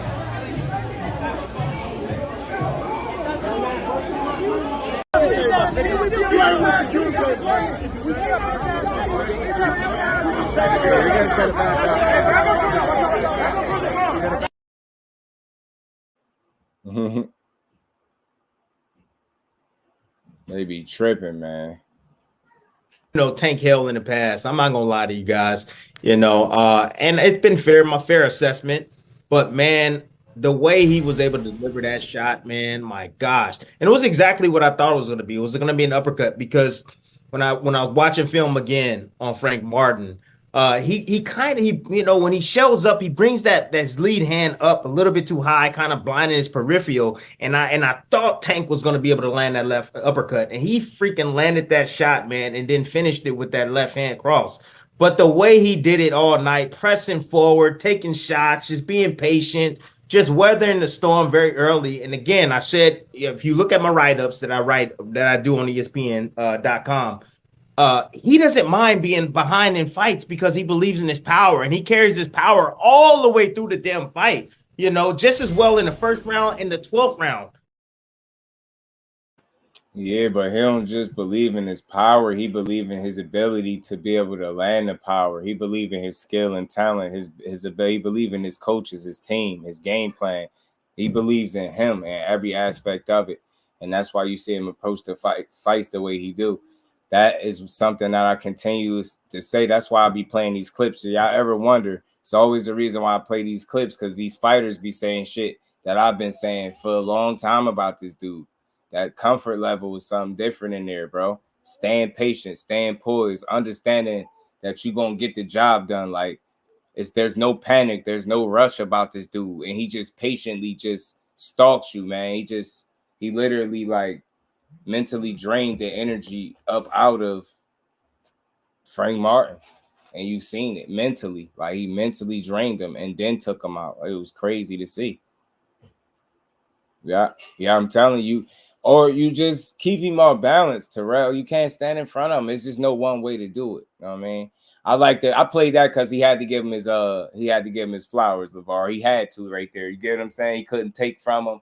And remember, in the past, he's given him all types of negative criticisms. You see, he spoke about it a little bit, but in that instance, he really just had to give him his credit. That's why I like it. Because all the shit that they talk, they end up having to spin the block and give him his credit. Either that or you just gonna be a hater. So I like it. He said that bald head reason. Y'all crazy, man. If you give and take underhanded compliments. Yeah, nah, they do. But in this one, he had to just give it up. He had to give it up. I was listening. What this one wasn't underhand. This one was straight up. He had to tip his hat to the young man. He dangerous. Now last one, Shakur lost. We don't lose rounds. Yeah, man. Some people will say De Los Santos fight. You know what I'm saying? I just say it's hard to see him lose definitive rounds. He don't really do it. He don't really do it. And he know how to think from 3 minutes to 3 minutes, bro. So, I mean, go Martin on his ass. Frankie. Frank will be back, man. Frank will be back. Don't worry, y'all. He'll be back, man. He gonna get it back, y'all. Frankie gonna get it back. He gonna get it back, G. Like they say, he'll be world champ, just not that day, you know. He'll be back though. Good Bradley looks like Lil Bill. Y'all crazy, man. LeVar said that man looked like Lil Bill. Shakur, that is. And McQueen regulates the pace as well as anyone in the sport today. I'm telling you, bro. Telling you that this is in range control. Tell him, Aunt McQueen, man. They don't be knowing. Act like they don't be knowing what's up when it's up, man. They'll act like they don't be knowing what's up when it's up. But that is a fact. I agree, man. Thomas Hill, my guy. What's good with it, man? You'll forever be flinching Frank to me. You ain't never gonna forget the flinch, man. Not the flinch, man. Not the flinch. I think we should plan this another time. This nigga's scared. Not the flinch.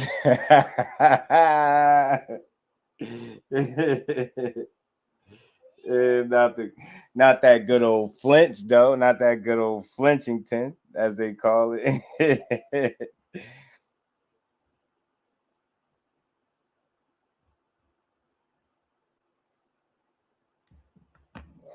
Mr. Empire said Tank Lewis Frank until a false sense of safety on the ropes. Even DJ tells him not to.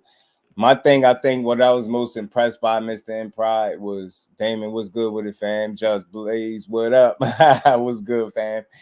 I think his ability to kind of tame his opponent into doing the wrong stuff. Like he had Frank comfortable to the point where he wasn't doing what was working, but he was doing what was comfortable for him, but what was comfortable was detrimental to him. And what I mean is, obviously, Frank Martin has some type of weird comfortability with being in the corners or languishing on the ropes for whatever reason, trying to see whatever he was trying to see. But you got to think Tank done positioned you to think going in the corners was a good thing, the way he was doing it, right? So it's kind of like you controlled your man into doing what wasn't best for him and what worked. You get what I'm saying? Like what he ended up doing put Tank in position to sleep him. And that's just rare to see, like the way it happened. Like he didn't have to do it. And that's why I say, man, I understand why people pick him to beat so many different people. I get it, because it's very hard to deter him from what he's doing. And he can force you into making mistakes without throwing 60, 70, 80 punches around. He don't have to throw that much, but he can still force you into these mistakes. And you seen it with Frank. He had this man going corner to corner, bro. It wasn't smart. He had him going corner to corner, looking for whatever it was he was looking for that he never found. Corner to corner looking. I was like, bro, corner to corner gonna get you hurt. Man, but overall, man, it's just great to watch, man. Fun to watch. Al Booger, my guy, what's good with it, bro? think was looking like Bishop when he dropped from the roof from the deleted scene. Frank was out of his feet. I'm telling you, uppercut was vicious. Vicious. Man, I'm telling you, bro. Come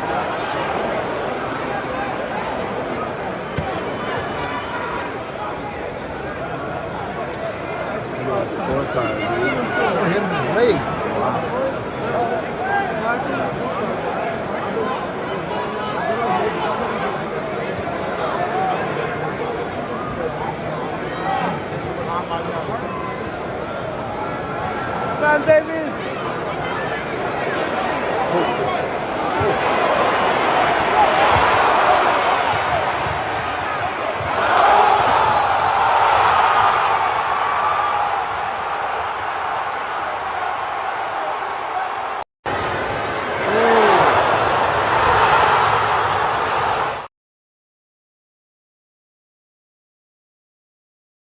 Drunk, man. GPZ in the building. What's good, my bro? How you feeling?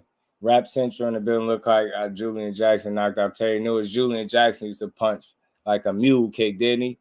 Found out what he was looking for. Them lefts, them damn left hands. That's what he was looking for. He was looking for a way out the ring. Damn it. But nah, up until that point, fought a very good fight. But he just, I think, it comes down to experience at the end of the day, and that's what you seen play out too. Experience matters, comfortability matters, being there, being on that stage, having multiple opportunities to show that you belong, and not only showing it but really proving that you belong. And that's where Tank was at. He was dealing with a lot, so I tip my hat to him. I had fun, played the little clips, but shit is boxing. He'll be back. I still support him. Don't nothing change. We all knew it was a tall order for Frank, and he definitely put up a good fight while it lasted. You know what I'm saying? Put some rounds together that was decent, and it was a good fight. Good fight. So I played into that position and Frank's pressure, foot speed. Frank usually the footwork. Yeah, that's what I'm saying. That's what I'm saying. See that, but I think it's levels to the footwork too, though. And again, distance, range control, and what my bro Ann say, pace management, controlling the pace of the fight. Those are things that you have to be good at to neutralize a guy getting off his best shots. And all I'm saying is, if a guy is able to perform the way he typically does, then we're in for a treat. Because controlling distance and range is a very important key to landing your shots. And I've seen it, foot positioning and all that stuff. So that's why I say chess match of the highest kind. I'm telling you. Yeah, Knight Rider, man, I agree, bro. You just can't take them joints, bro. Not flush like that. You get me? Not like that. Hell nah. So not being able to take a Tank punch like his best punch is not a bad thing, but it's a bad thing if you're available when he going to land his best shots. You get what I'm saying? It's just that simple, bro. Pick your poison. You want to get hit with his best shots or his not so best shots. You dig? Walk down, cutting that ring off. I like Frank a lot too. Yeah, walked him down, walked him right into a knockout. Walked him straight into a knockout. Straight into a knockout. Straight into it. But nonetheless, man, great fight, man. Good opportunity for him. He'll be back, bro. AJ, my guy, he said he back. Appreciate that, fam. Popping back up in the building. Salute to the fam, rocking with your boy. Smash the like button for me, man. Is Sean the Chosen One? He said, who is that? S is weakest. Who is that? Is that Shakur Stevenson? I'm guessing that's with an S. You putting the SS? I'm not sure. That mean almost like running into a bus, real business. Right. Couldn't even be the ghost. Usually because of Tank footwork. Nah, he was regular Frank. Yeah, he was Frank. He was Frank Martin in there. He wasn't the ghost. Flinch Frank made at the win was the same flinch that set up the KO. That's why I put so much stock into that flinch, Mr. Improd. I think that flinch was more than meets the eye. That was a very telling story, bro. That was a very telling story. Fact of the matter is, none of these fighters are weak, man. We just don't. We got accustomed to disrespecting these athletes because it's safe. It ain't no consequence to talking crazy. If you had to be in front of these dudes and speak like that, you just wouldn't have the same comfortability. So social media and YouTube and stuff like that has made it safe to disrespect fighters with no consequence. You could just this one is this and he's that, and I don't know. Frank versus Shakur is a good fight. Frank versus Shakur is a good fight. So you think one of the sparring? Devin fan says him. Tank fan says him. Yeah, see, I'm glad you asked me because you know I'm fair. Look, I'll say this in all realness, man. I respect the fact that Dad was in some shape. I respect the fact that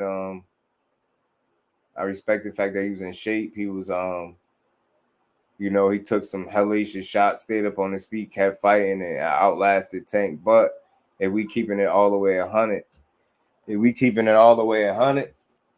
he had to shoot him some bell in there, and to the point where Andre Berto spoke about that. Andre Berto weighed in on this situation, man. See, Floyd was hating on Tank the whole sparring session.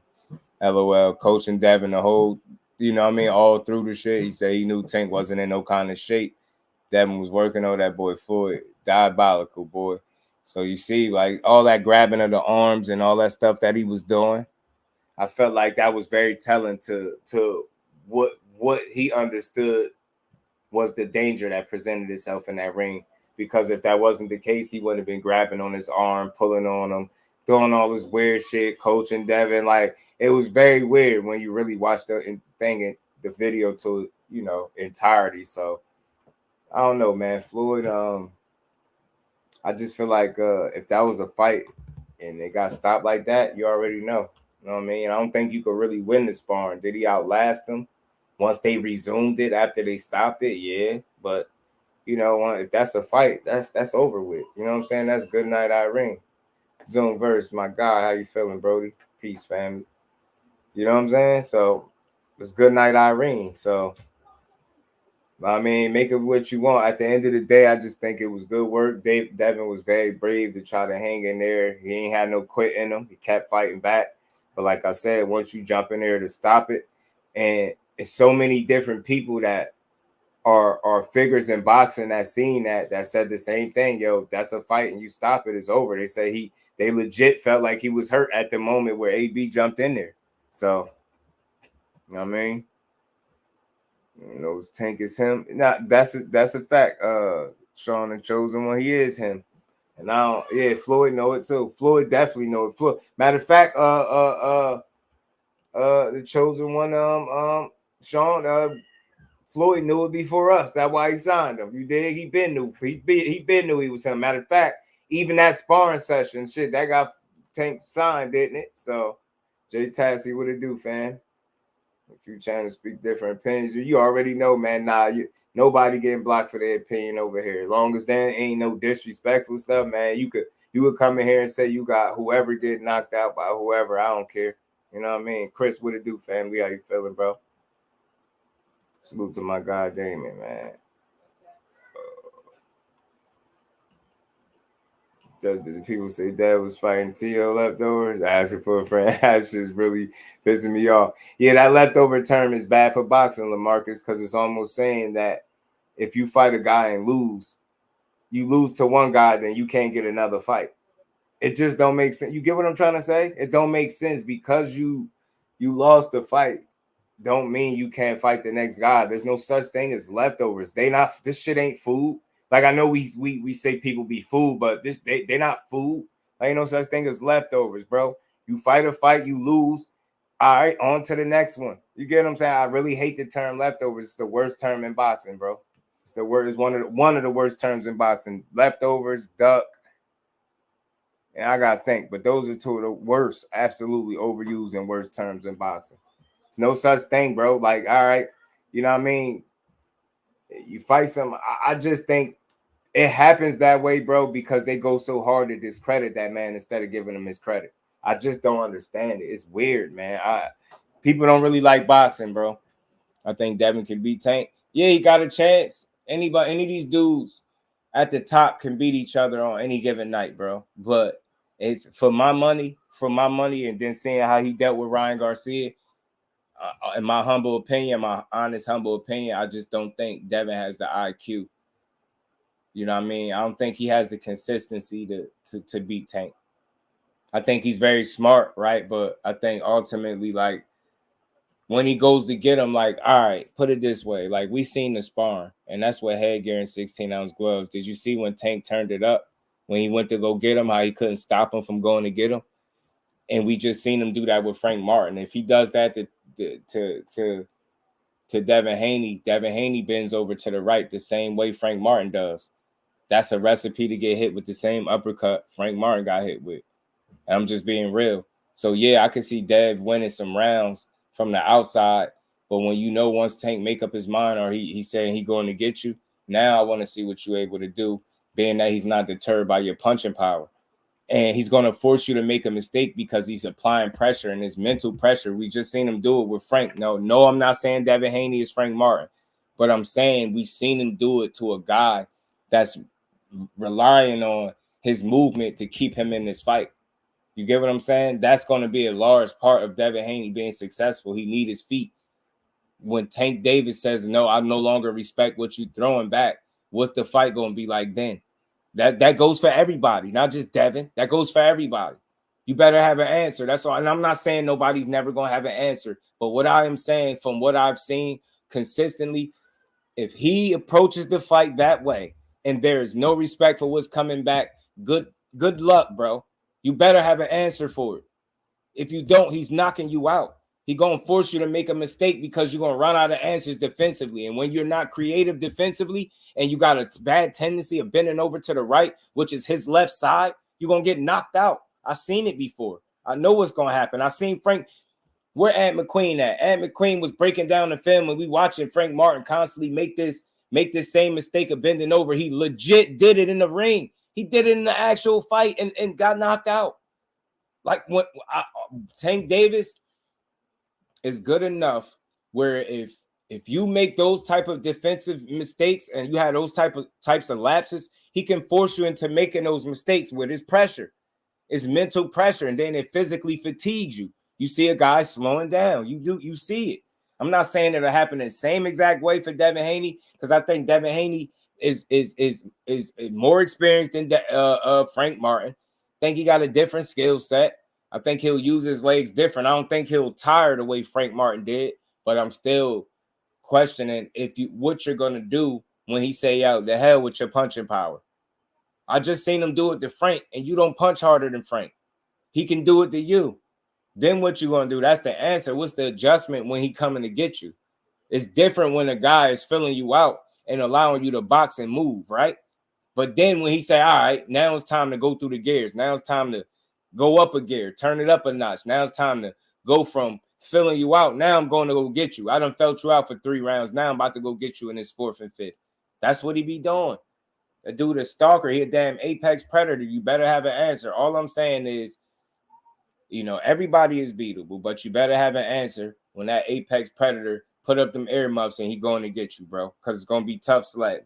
You in for a bumpy ride, bro. You in for a bumpy ride. And he's very accurate. You better have the defensive capability of getting out the way over and over and over and over again. I'm telling you, you better be ready for it because he conditioned to go to 12 rounds. And he patient enough to take his time till he catch up to you. And he don't do that shit in a rush. He's very calculated, very efficient. That shit is dangerous.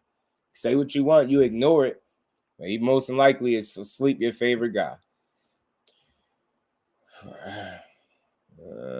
Nobody. It's tough, man. Sean, you got to think, bro. Can't say a 3-division champ ain't fought nobody. Shakur fought better competition than Rolly. You get what I'm saying? He fought more people, more accomplished than Hector Garcia, than Frank Martin, and the list goes on. So just by that alone, you can't take him out of the runnings and say he don't deserve to fight him. That don't even make sense because you fought less accomplished guys, less proven guys, and nobody put up an argument about if they deserved it. So like I said, when you try to say that a guy don't deserve an opportunity, that's a tough sell. He been boxing all his life. To say that he don't deserve a opportunity is wild salute to my guy Terrell. You get what I'm saying? It's not about deserve. It's where you position yourself. Look at it from a different perspective, bro. Take the word deserve out of it. Do you see how much more accomplished he is than a lot of other opponents that Tank has already faced? That's not an indictment on Tank. That's just an observation and a fact. You see what I'm saying? Do you see how much like Tank, who started at 126, Shakur started there as well? Do you see how they kind of worked their way up through the weight classes, always showing you that they're a top fighter no matter what weight class they're in? For reasons like that, do you see that Shakur Stevenson was able to get a win on his worst day? You get what I'm saying? It's just there's too many factors that say, yo, hey, man, he did definitely deserve a fight. It's not about deserve. He worked himself in position to do it. You know what I'm saying? Leo, 4-division champion, true, but who do you think is a better fighter, Leo or Shakur? You get what I'm trying to say? How many fighters do you got definitively beating Shakur at 135? You get what I'm saying? So it's like deserve is not the word. I think he earned the right. You know what I'm saying? Got Ryan beating Shakur. Have at it, bro. I mean, look, no argument for me, but I just think it's levels to it. And Shakur ain't Devin Haney. Just because they can't just do boxing. Salute to my guy Aaron, man. What's good with it, bro? Yeah, you can't get a just do, man. They can't. But yeah, man, it's tough. It's tough, yeah, when you say somebody don't deserve something, man. Like, you got these guys been fighting all their life, you know what I'm saying? And all he did is win. That's all Shakur do is win. You could say you don't like how he fight. You could say he boring. You could say nobody's checking to see him fight. But all he do is win. And I think we've gotten caught up so much in the performance and how we feel about it that we start using that to justify if a guy deserves an opportunity. And a lot of times we lose sight of the fact that all this dude did was go in there and win. You get what I'm trying to say? He win. That's all he do. He's a winner. You know what I mean? So at the end of the day, the name of the game is always to go in there and win. Nothing more, nothing less. Salute to everybody else in the building, man. Y'all smash that like button for me if y'all haven't, man. Run the lights up. Let me play this. Let me play my RJBT commercial for this 55-inch color TV, just in case anybody wants to enter in this raffle, a $10 raffle. It's your opportunity to win this 55-inch, man. You can't beat it. So check it out. Let me play it. Let me get to it, man. Ooh, ooh, ooh, ooh.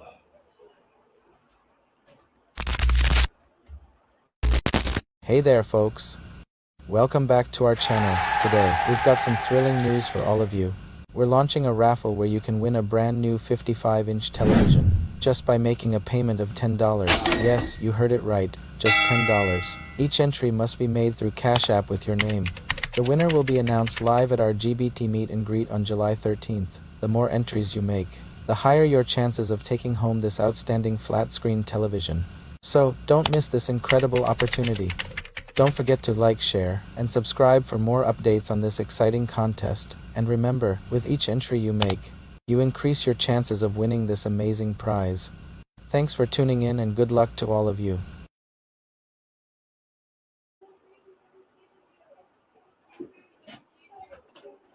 I'm mad, y'all. It's hot. Like, man, got the heat on in this joint. Salute to everybody in the building, man. Bro. So yeah, bro. Oh, of course, doesn't follow no names. Yeah, Sean, I'm trying to level with you, bro. I hear you. I hear you about the no names and all that. But who did Rolly fight? Who did Frank Martin fight? Who did Pitbull Cruz fight? Who did Hector Garcia fight? Who did Ryan Garcia fight? You that's a bad argument, man. That's a bad argument. And he more accomplished than everybody I just named. You can't say you don't deserve it. That's a bad argument, bro. You're not making a very good argument, man. And he undefeated. And you, not to mention, the man don't even have close fights outside of the fight that you just seen. To me, it was a comfortable win. They all fight. Tank means nothing. Who did they fight to deserve a Tank fight? You saying he don't deserve a Tank fight? I'm going to see if you really know your boxing. Before Tank, who did they fight to get that fight? You talking about what he don't deserve because he fought no names. So before they fought Tank, who did they fight? I gave you a lot of different people. Ryan Garcia, Hector Garcia. You get what I'm saying? Hey, Keep naming them, man. Like, who did all these people fight? Rolly Romero. Who did these people fight? Frank Martin. You keep naming them. Who did these people fight that was so crazy that said, yeah, they deserve the Tank fight? That's a bad argument because I'm pretty sure if you answer that question, it'll kill your argument. You see what I'm saying?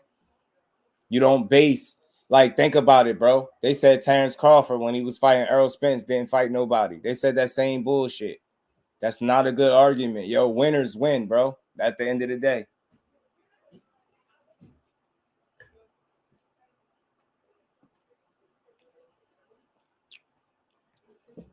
Tank is a bona fide winner. He don't take L's.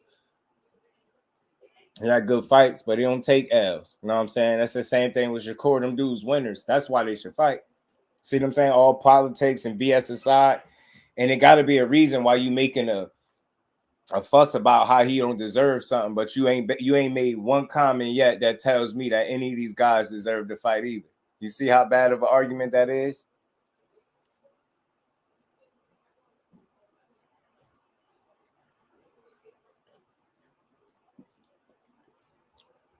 The fact of the matter, they got some things in common, whether people want to admit it or not. And I ain't talking about the X's and O's.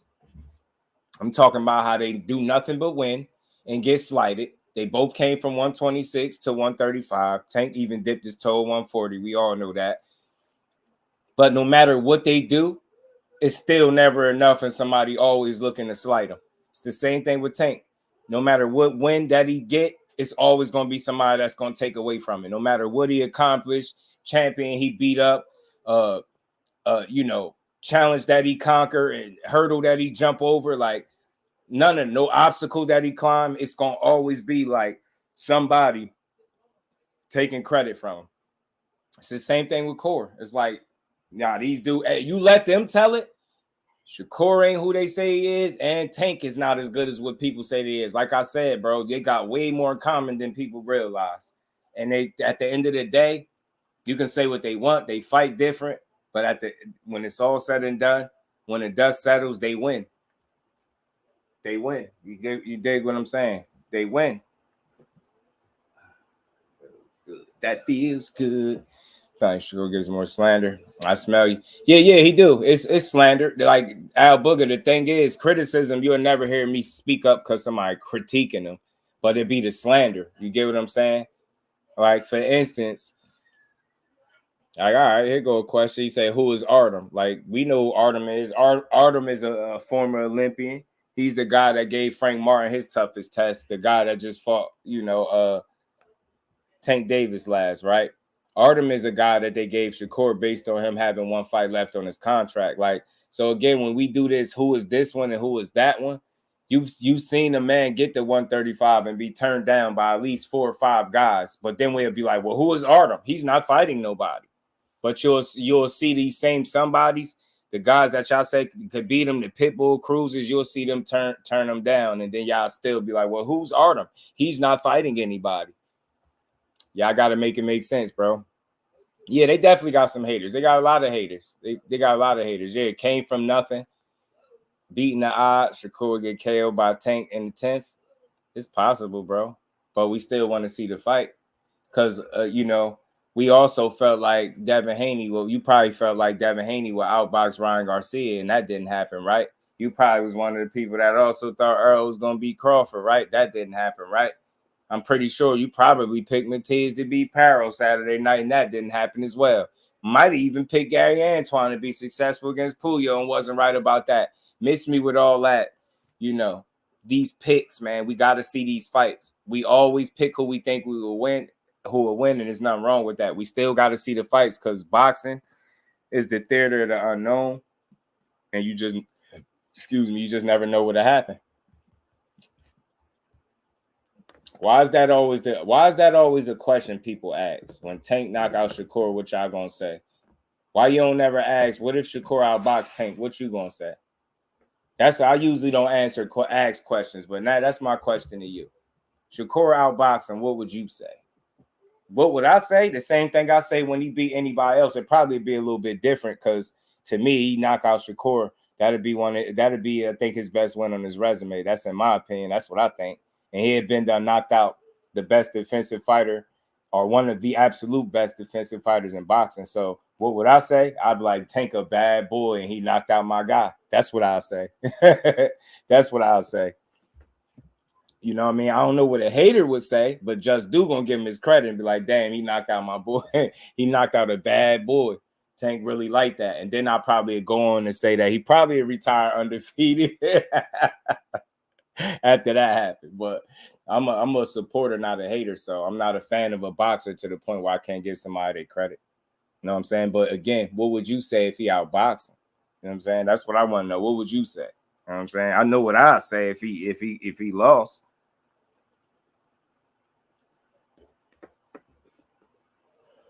I surely can't hate on Core for giving Tank the beats. Listen to how real Core is, man. Listen to how real Core is. No matter what y'all think about it, I'm gonna keep it like real. I'm gonna keep it 100. A lot of people feel that Tank is just a power puncher. I don't think that. I think that he's a very skillful fighter. I think that the power just along with the skills, he's so strong. He clip people that people forget that he's that skillful, but I think that he's very skillful. I think that he's going to pummel Frank Martin, and he's going to think that he put on a crazy example, and he's going to feel real tough. Frank Martin, not me. That's all I really got to say about it.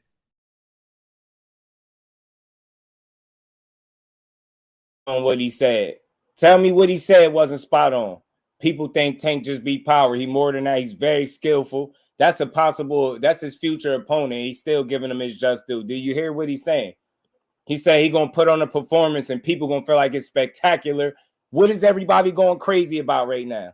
Come on, man. Don't tell me the young boy, people point out what they want to point out. The man know what he talking about. He know his shit and he ain't no hater. He ain't no damn hater.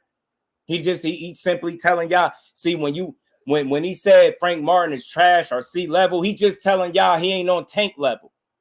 Same shit Tank told y'all. Frank ain't on my level. It's a little too soon. But when Shakur said they hear something different, nah, he only said that because he hating on Tank. No, he not.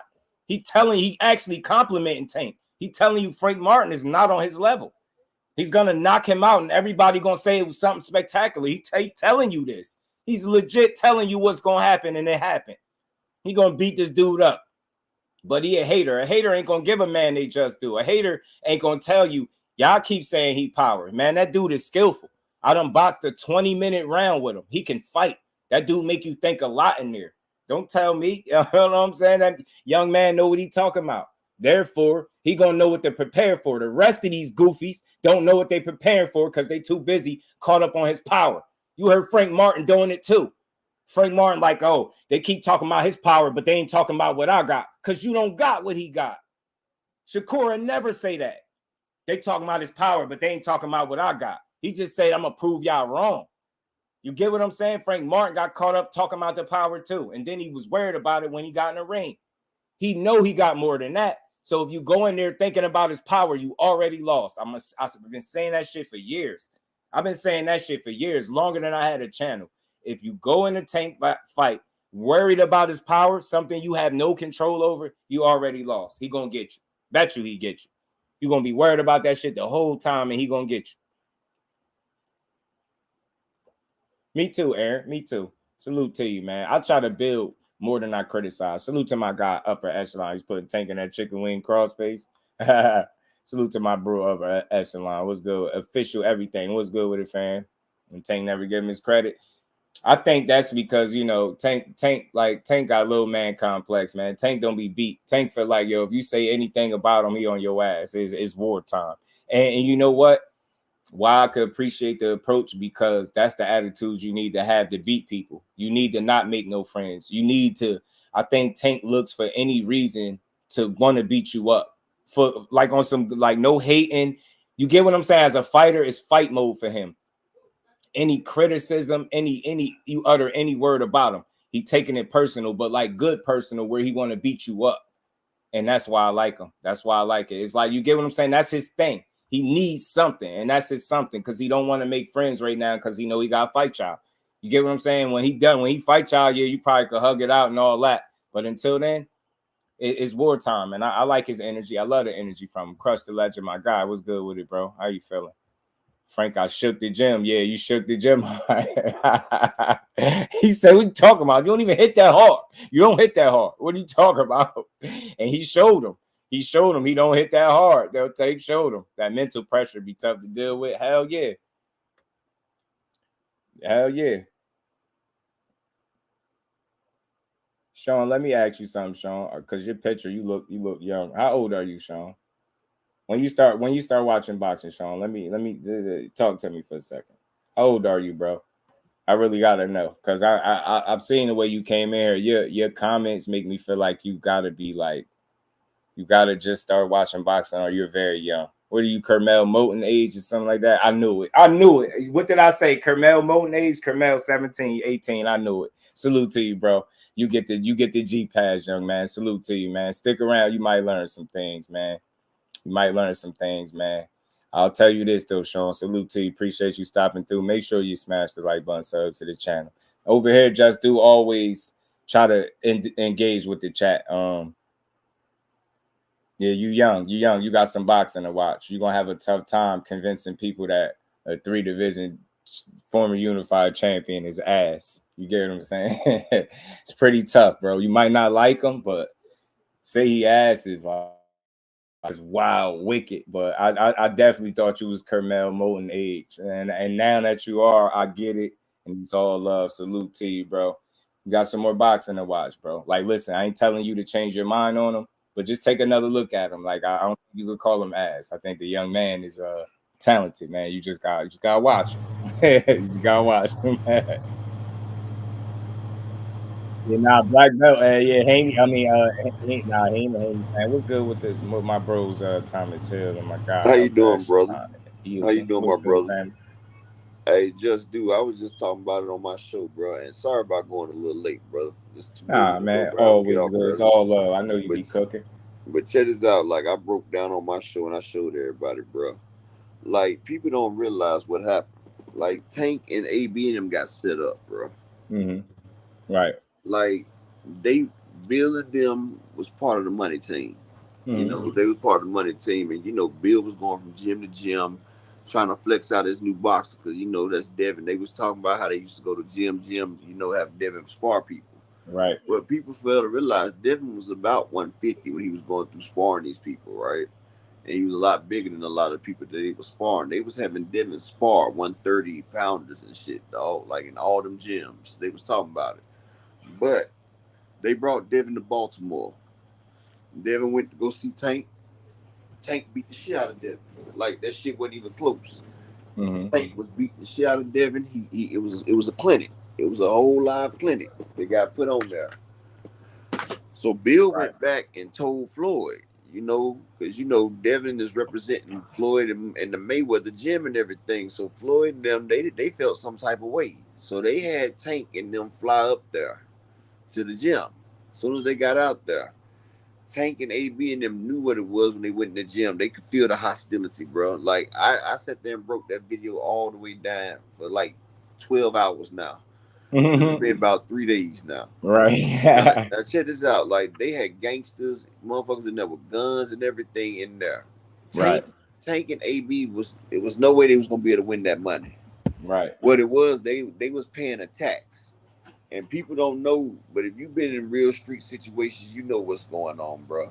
Like, for one thing, Floyd was trying to break Tank's arm, bro. Like, I slowed it down and showed people. People didn't even know it.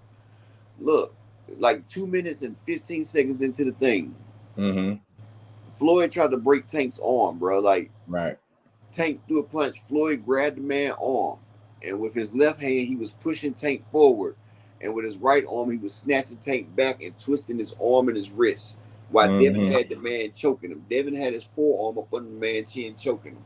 They did that for a nice little bit of time, bro. They had the man. Floyd was steady rising up with the man's arm, trying to break the nigga shit, dog. Like, they was doing that shit, and I broke it down and showed everybody. And not only that, Floyd was in there blocking Tank's lateral movement, so Tank couldn't go nowhere. Now, remember, Tank was a 126-pound fighter at this time.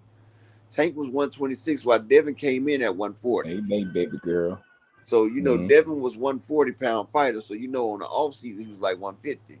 So they were blocking Tank's lateral movement. And then Floyd's right there distracting Tank. Then he's also telling Devin where to hit and all this right there. Then you got people on the outside throwing shit, grabbing Tank as he come by and messing with Tank and then distract him. Then you got Devin sucker punch the man while he not looking. And then he had the audacity to post that. Like, nigga, that wasn't no flex. Like, and see, that's why I say just do sucker niggas do sucker stuff. And they don't and look, they don't even realize that they doing sucker stuff. They think they flexing. Right. Like Floyd thought he was flexing posting this video. Devin thought he was flexing posting that clip. They burnt them up. He erased that thing. But Bill Haney allegedly, you know, he was all buff and stuff, hopped in the ring, and allegedly he was coked out his mind if you looked at him. But after that issue, listen to what Floyd and that dude, them two dudes said to Bill. They said, "Don't worry about it. We got this nigga. Watch. Go back and watch Just Do It." They sat there and told Bill, "Don't worry about it. We got this nigga. Yeah, don't worry about it. We got him." They know that's exactly what they were saying to Bill. They already had it, bro. Like, they beat up on Tank. They made Devin beat up on Tank. Like, they tried to line him up. Bro, that's why I had that that's why I had that quote up there from Andre Berto. You know, he'll know. And look, you know, when dudes retire, they start keeping it real about everything. Look, he said he was hating the whole time. And coaching. Look, and the whole crazy thing about it, Tank shows you, like, whenever I want to, nigga, I will air this nigga out. And that's when he let his hands go just to show them, like, look, it ain't soft. But what it was, Gervonta Tank Davis had to pay his dues for beating Tank at that gym down there. So they wanted their lick back. And the hell shit about it, they was giving Devin water, letting him down to rest. And when it was Tank's turn, Floyd pushed Devin over there to go attack the man. And the nigga leaning on the ropes, he having Devin punch the man in his kidneys and all that shit. Like, dude, if you and another thing, you know, I seen Rockman Jr. and them got a lawsuit against Floyd right now, right? Yeah, from that from another way back then, that sparring at 24/7, right? Like that, just like good. Just like that. They did him like that. Where they was sitting there beating on the man in the gym. And I'm gonna tell you like this: with all those gangsters that was in that ring and people was in there drunk and everything, check out the crowd and check out some of the parts where I slowed it down and think like, if AB and them would have won that shit, bro, they wouldn't have walked out that gym, bro. Like, it was only like 5 of them. They would have never made it out that damn gym. That's why AB and them had to go ahead and just pay that money. And now I see why Tank don't really fuck with Floyd all these years. Like, nigga, you would have did me like that, I would never fuck with you no matter how cool we was. I would have always thought about that shit. And I used to always wonder what was the underlying beef with Tank and Floyd. Now I finally see. And if I was Floyd, that video would have never seen the light of day. Like, never. Right. Like, I would have burnt that shit. But that shows that they've been bragging all these years about beating Tank and sparring, and it was that. Like, y'all was bragging over that. And then you got the Haney fans that think that this is a flex. Like, nigga, y'all think this is a fucking win? Yeah, like, dude. When he started putting hands on him, he really started putting hands on him. And then when they did, they started putting Tank in headlocks and picking photos and grabbing his arm and stuff. Twisting his arm a little bit. I was saying that shit. But that shows that AB and Tank are some real ones, because if they really wanted to divulge what really happened, like, they could have really made Devin and Floyd and them look real bad all them times they was being asked, dog, because, like, that shit was cold-blooded, dog. And, like, I used to respect Floyd. Like, Floyd used to be one of my top guys, and he still is boxing, but I ain't got no respect for him as a man, dog. Like, as a man, Floyd, like, he just like one of them bitter scorn bras to me, dog. Like, men don't do that, dog. Men don't do that. And I got respect. And now I'm glad that Tank went back and got AB and brought him back in the fold, because AB was willing to ride and die with that man that day. And that's why I'm like, that was some real shit. And I'm glad that Tank got AB off the bottom and brought him back to bring his back, because AB always had that man's back, because it could have got even worse down there if AB didn't step up. But Devin and Bill, they just showed me what type of people that they is. And Bill and them for bragging on it, though. Like, all these years, they've been bragging on shit like that. They just showed me they some cornballs, bro. And, like, his stock is going down even more now. And, like, you stole off on a man with his back turned. You 30 pounds heavier than this man. He not even watching, and you couldn't even make him sidestep. Not only did you not buckle him, you couldn't sidestep him, and you posted that like it was a flex. Like, nigga, that was like a damn pillow being fluffed, nigga. Like, get the hell on, bro. Like, for real. Like that, yeah, bro. Like, I ain't understand that. Do you understand why he posted that? Like, maybe you might have known something that I missed, because I'm still trying to figure out what was he trying to accomplish with that post. I think that's the only leg that got to stand on to look like you had a moment where you got it off on him. I guess you thought that was a embarrassing moment for Tank, but in reality, the fact that you applauding that is even worse than people was saying, well, y'all applauding this sparring, y'all happy about this, y'all really celebrating this sparring. He was 16 years old, Tank was 25. Like, but then when you see that, y'all don't keep the same energy. It's like we wasn't celebrating it. It just was, we was all reacting to the fact that it was being dropped. This was the first time we was seeing it. So that's what our reaction was. But yeah, it was Devin was 17 while Tank was 20 and a half, dog. So they keep talking about the damn ages, but Tank is only 3.5 years older than Devin, dog. Nah, for real, bro. They gotta stop. They gotta Yo, stop. but on top of that, bro, it was also the fact that they said this shit did never happen. Like, this nigga Tank didn't get anything off on Dev. Dev just was sitting there whooping on his tail all the time. And I mean, even to sell it, I remember when they did, I think it was Fight Eye who first did the interview with Dev and was talking about, I heard you got some legendary spars and you done beat some people. And he said, if I would have started to talk about sparring, I would have to first start with that bum ass nigga Tank. That's what that was. That was the first time it was ever been mentioned.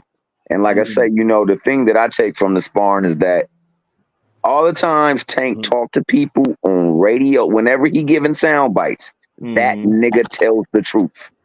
He never goes beyond the truth, and he never goes to try to throw dirt on anybody's name. I thought he won that. Huh? I actually thought he won that shit right there, dog.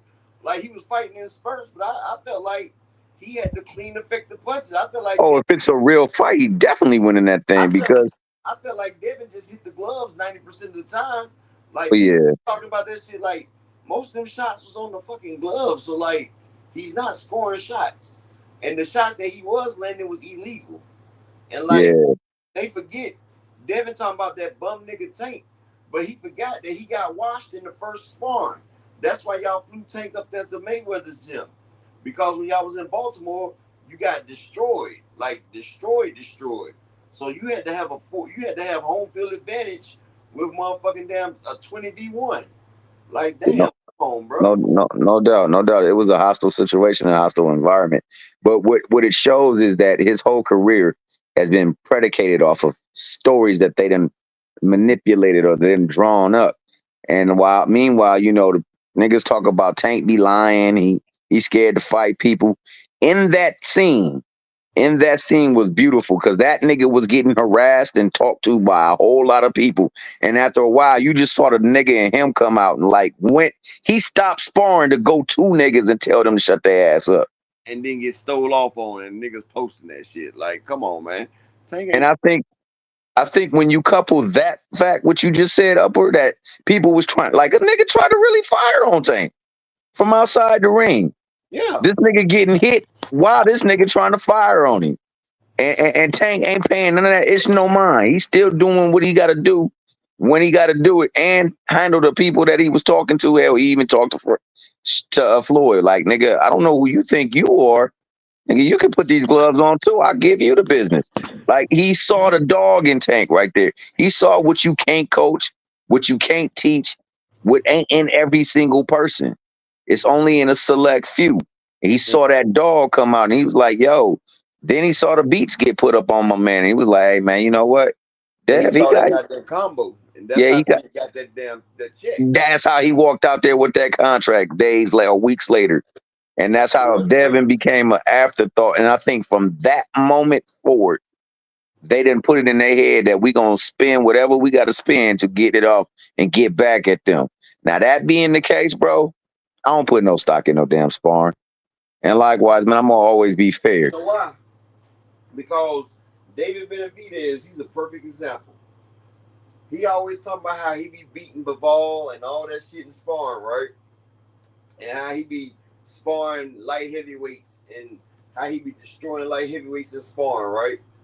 Well, you see what happened when he got in the ring with a light heavyweight. It's a whole lot different when you ain't got motherfucking headgear and the motherfucking damn.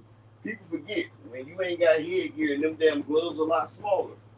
Oh yeah, it's a whole lot different what's coming back at you.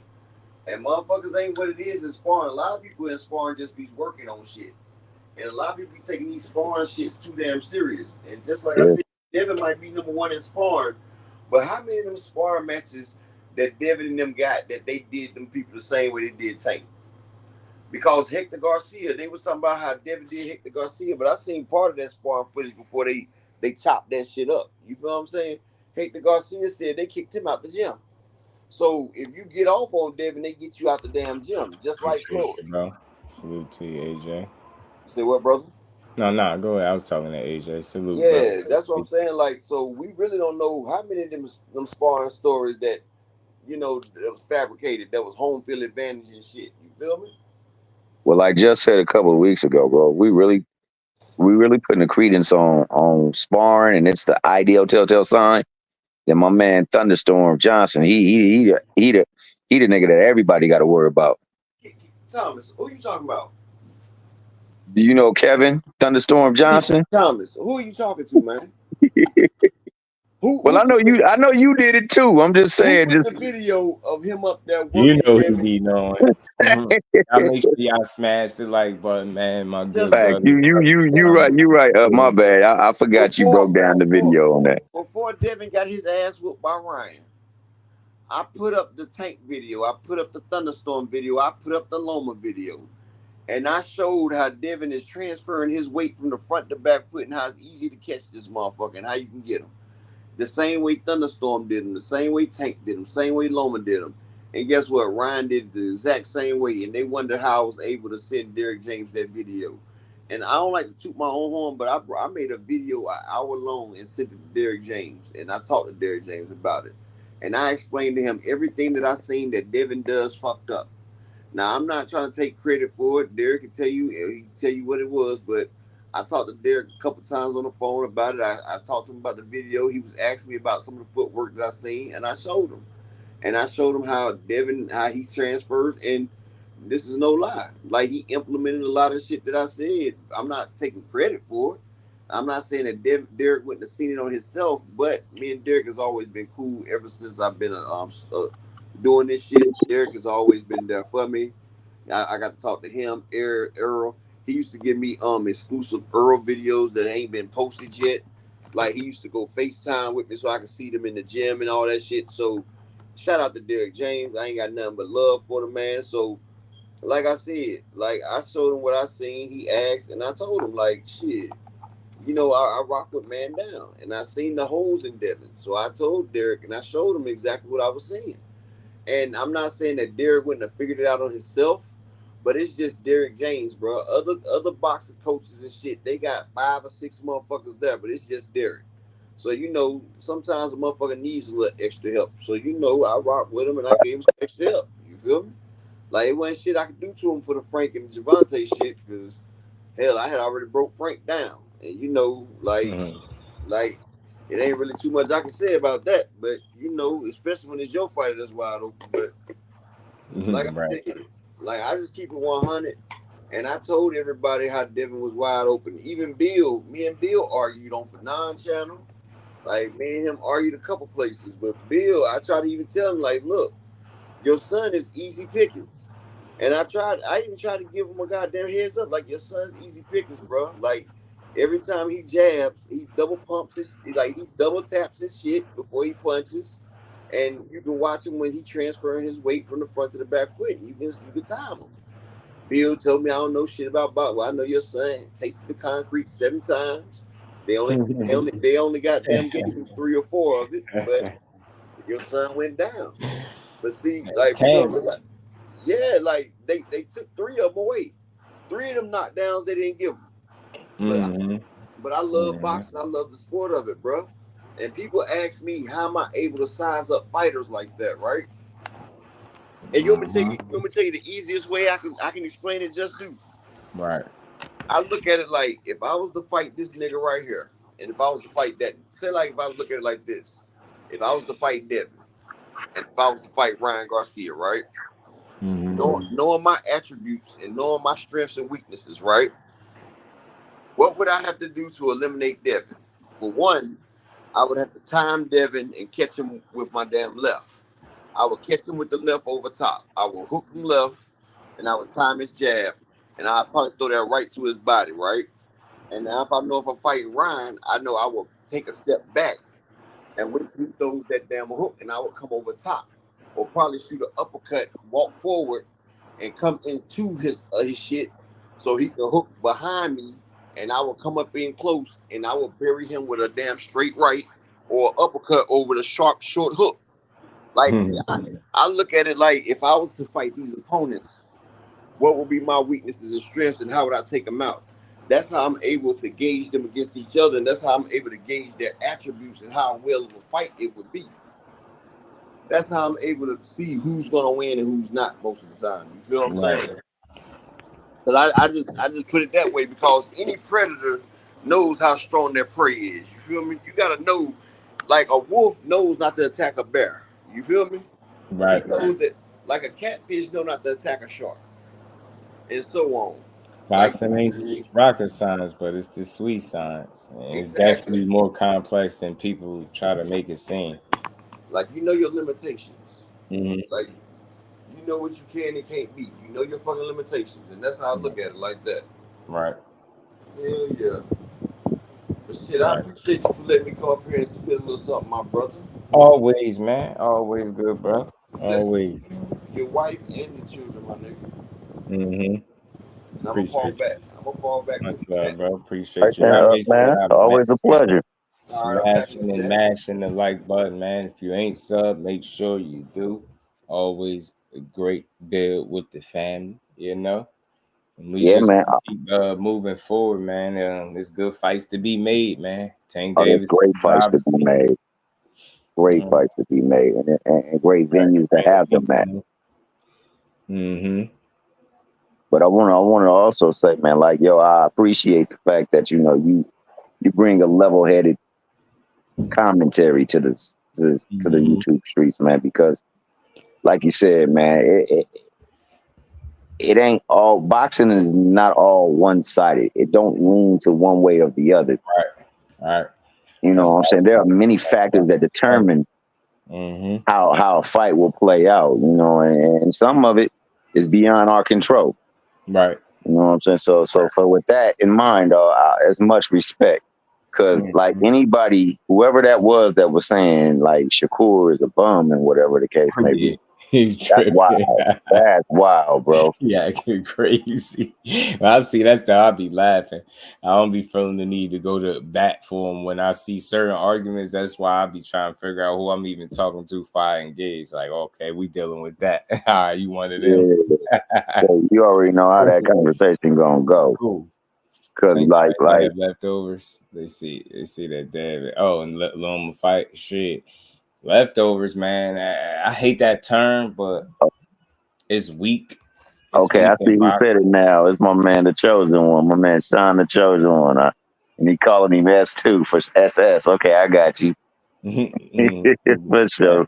Yeah, but Sean, man, when you want to do yourself a favor, I'm gonna put it in the chat, dog. It's this place called the Casuals Corner. We did a breakdown on the bum you talking about. Little breakity breakdown. But look, man, listen here, man. Baby boy in the back tripping. Yeah, all right. Take him on his annual walk, cool him off, calm him on down. For sure. Again, y'all already know. Great fights to be made. Tank in the driver's seat, man, and that's just how it is. If Loma is next, that's what we supporting. Until him and Shakur got to line it up. I'll revisit that then. But this conversation really that wasn't about who will win. It's just when I hear somebody don't deserve something, man, y'all can't tell me who the last 4 or 5 guys fought to deserve. That's just a bad argument. You know what I mean? That's not an indictment on Tank. That's just a bad argument for why he shouldn't fight other quality guys. So until somebody show me that or show the world, not just me, that he ain't quality, he ain't worth a challenge, that's a fight that need to be made, man. You talking about the best 2 guys there. I don't care where you where you put them, what order you put them in. Them the guys until I see otherwise, man. I ain't the only one that think that. It's a lot of other people that think that, but I think the hell with what I'm thinking. I think one just showed it Saturday, and I think, you know, the other one got an opportunity next month to show it. And we're gonna watch us some good boxing. We're gonna keep building, supporting boxing. It ain't about the win, it's about the fight, man. It ain't about the win or the loss. It's about us getting the fights and getting our money's worth. We can argue about all the other stuff later. As long as we get the fights, I'm a happy boxing fan, man. You know. That's a On fact. that, man, salute to my good brother Thomas Hill and everybody in the chat. And leftovers is a terrible term for boxing, man. It's the next guy up. You lose to one guy, you fight the next one. Think about it. Back in the day when these guys was all mixing it up, fighting each other. If one lost to one, then they didn't fight the other guy. Think about how many matchups we wouldn't have got. So I hate that term, leftovers. I don't believe in it. Tank fighting Loma is great for boxing. He had a great showing against Cambosis, and he did his thing, man. So coming off a knockout body shot win, man. Him and Tank make sense. He a champion. Ain't no sense not to make the fight. If it ain't gonna be Shakur, why not Loma? Throw Loma in there. We need to see the fight. Definitely the best entertainer. Yeah, he give you your money's worth. Yeah, we wrapping it. Why was good, A1? We wrapping up, you know. Go take baby boy for his. Gonna handle the youngin, man. I see he wants some of your time, man. Mm-hmm. Ramon was good, man. Ramon was happening with it. A rain and peace to my guy Zoom Verse, Thomas Hill, my brother. Yeah, man. Arguably against Devin and stop Campbell's, you know what I mean? So you get what I'm saying? And that's why it's all good, A1. It's all good, bro. It's all good, brother. But yeah, man, we just gonna keep building, man. This was another dope conversation. Ain't gonna be a narrow win. Leftovers still good. If it wasn't, it would be trash. And that's I like that. All that leftovers ain't the worst thing in the world. But in boxing, I hate it because it's a term that's said to try to diminish what somebody, you know, got going on, or somebody taking the challenge. You know what I mean? When you want to take credit from a guy, from a fighter that's taking the challenge, you know what I'm saying? Call his opponent leftovers and discredit him. But man, we got some great fights coming up, man. Let's hope they deliver what they need to deliver. And we just gonna keep building, man. So again, appreciate everybody in the super chat, man. Much love to the people. Appreciate y'all, man. We're gonna be back tomorrow to build on some more boxing, man. It's never over. So with that, man, y'all make sure y'all enjoy the rest of y'all good Tuesday, man. I will see y'all tomorrow for sure. Build on this great boxing. So with that, man, we gonna get up out of here. Salute to my guy A1, man. I'm gonna be dropping the link tomorrow, so we're gonna build some more, man. You dig? You dig, man? And salute to my guy Chris, man. Yeah. Salute to the Queen of Rain. I hope you're feeling well over there, but peace to the family. We out.